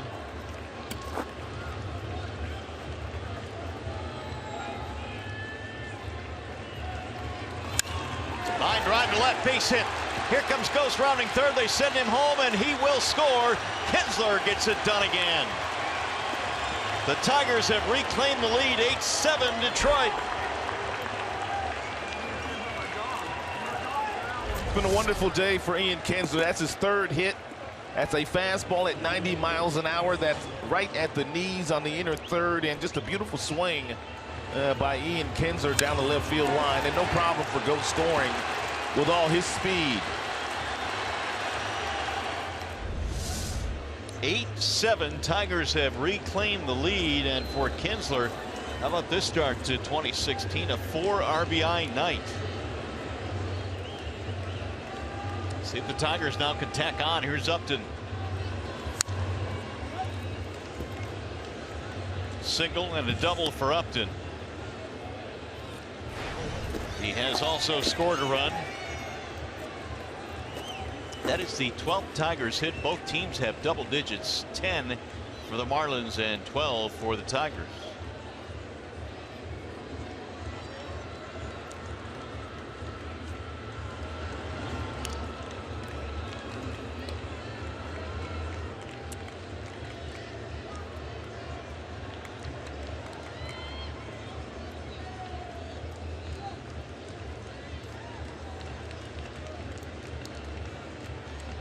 Now Breslow ready with the 0-1. Another big hack there by Upton. No balls, 2 strikes. And Breslow fastball, his top fastball, just 90 miles an hour, but he's not afraid to try to get it inside. He tried to get one inside to Kinsler and missed. And that fastball he wanted inside to Upton.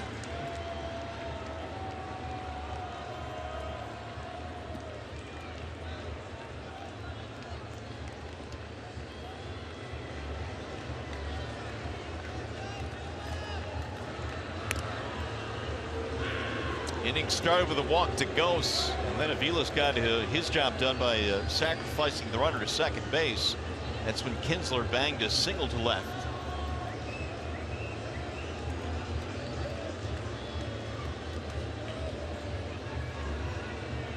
And they got him picked off. Throw down to second is in time, and Kinsler is called out.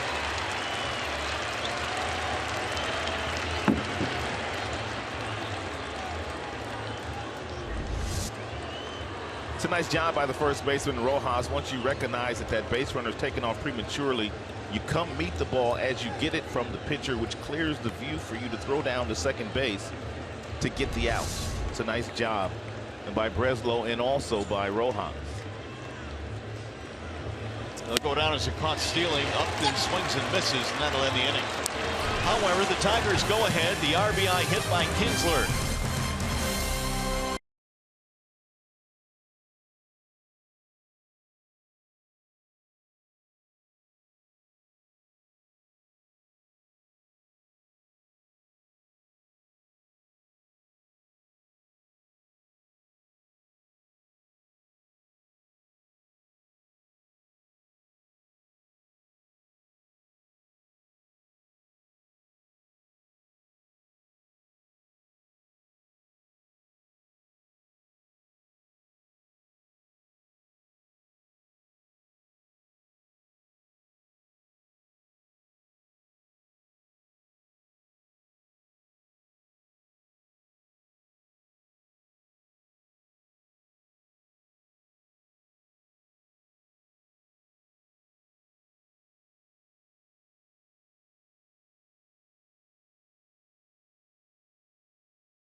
summary, Frankie Rodriguez came on in the 9th inning with a 3-run lead going up against the bottom pretty much of the Miami batting order, and when it was all said and done, he gave up a 3 spot and blew the save. But the Tigers were able to score a run in the 11th inning, courtesy of a walk by Anthony Gose, a sacrifice by Aviles, and another big hit by Ian Kinsler, who drove in his 4th run of the night and his 3rd hit of the evening. Well, let's see if the Tigers can hold on to this lead now. It's 8-7 as we go to the bottom of the 11th inning. And the Tigers go right back to the bullpen. Shane Green will come out of the pen to pitch. And Green trying to do something here tonight that he's never had an opportunity to do in the big leagues, and that's get a save. 18 games last year for him, 4-8 with a 6+ earned run average. Got off to a really good start and then really struggled. Spent some time in the minor leagues. And Adeiny Echeverria will lead things off.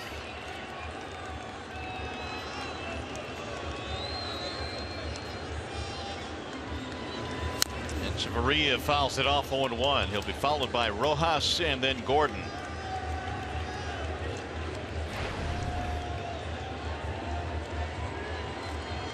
Shane Green pitching out of the stretch here this evening, even though there's obviously no runners aboard. I'm wondering if this is something that he's going to do when he starts as well. Start from the stretch. A little bit outside, 1 ball, 1 strike. Green had that big strikeout game against the Orioles late in spring camp. He had, I think, 9 strikeouts in that game. Had a good fastball all spring and threw a lot of fastballs because he had to make the team. Missed it outside, 2-1. Green gave up just 1 earned run in his first 3 starts last year. That covered 23 innings, and then just never could rebound from that vascular problem he had. Had season-ending surgery in his right hand in late August. Tipped into the glove for strike 2. 2-2 the count.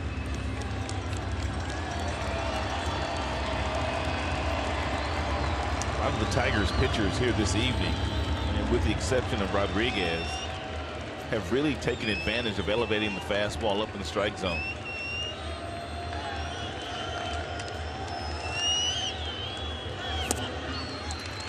Full count, 3-2.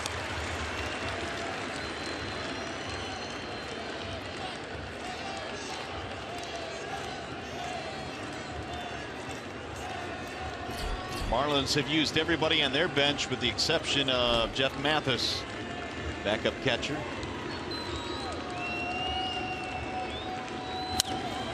Drilled to right field on a line, but straight at J.D. Martinez. 1 gone.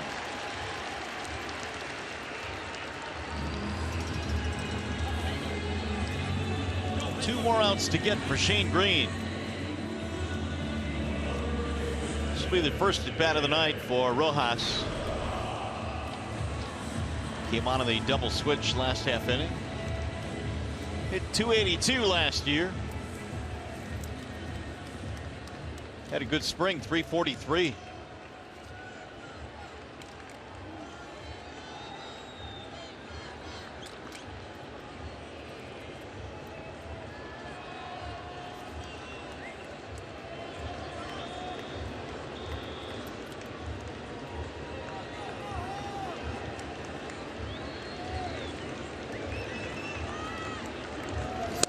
Green delivers a strike right at the knees.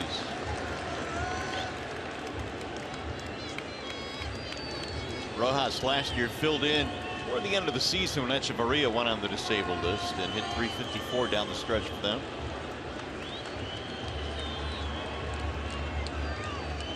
Trying to get something started here in the 11th. Strike called, 0-2, and Rojas shakes his head no, does not agree with that call from Joe West.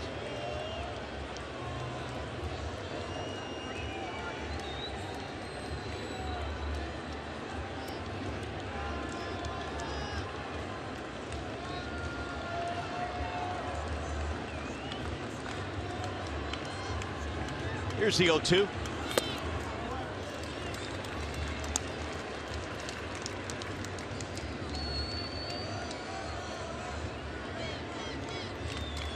Justin Verlander started this game for the Tigers.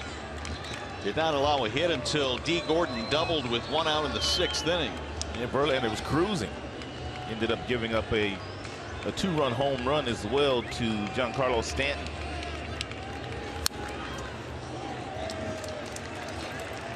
The Tigers seemingly had gotten a couple of big insurance runs in the 9th inning on back-to-back homers by Ghosts and Victor Martinez to go up 3 runs, but Frankie Rodriguez could not hold on to that lead. Kyle Ryan once again warming up in the Detroit bullpen.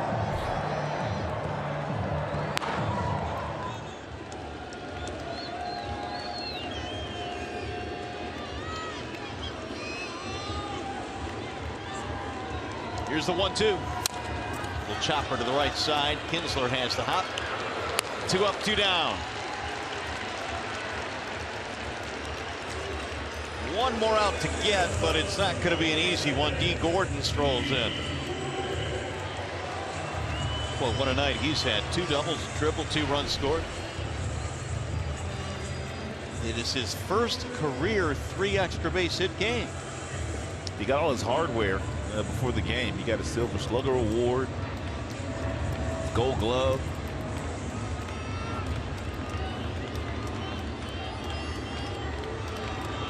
And then went out and had a really good game. And trying to keep it going here for the Marlins to the 11th. Steps away from strike 1. Good fastball at 94 with a lot of late life. Really impressed with Green during the course of spring training. He's going to be big for the Tigers this year. If he stays healthy, he's really going to lean on that right arm. Here's the 0-1. And very quickly 0-2 on D. Gordon. Fastball at 94, then he comes back with that backdoor breaking ball that he started off the plate outside that Gordon gave up on. And it landed very nicely in the glove of McCann on that outside corner. Here's the 0-2. Ooh, up and in. Gordon bends out of the way.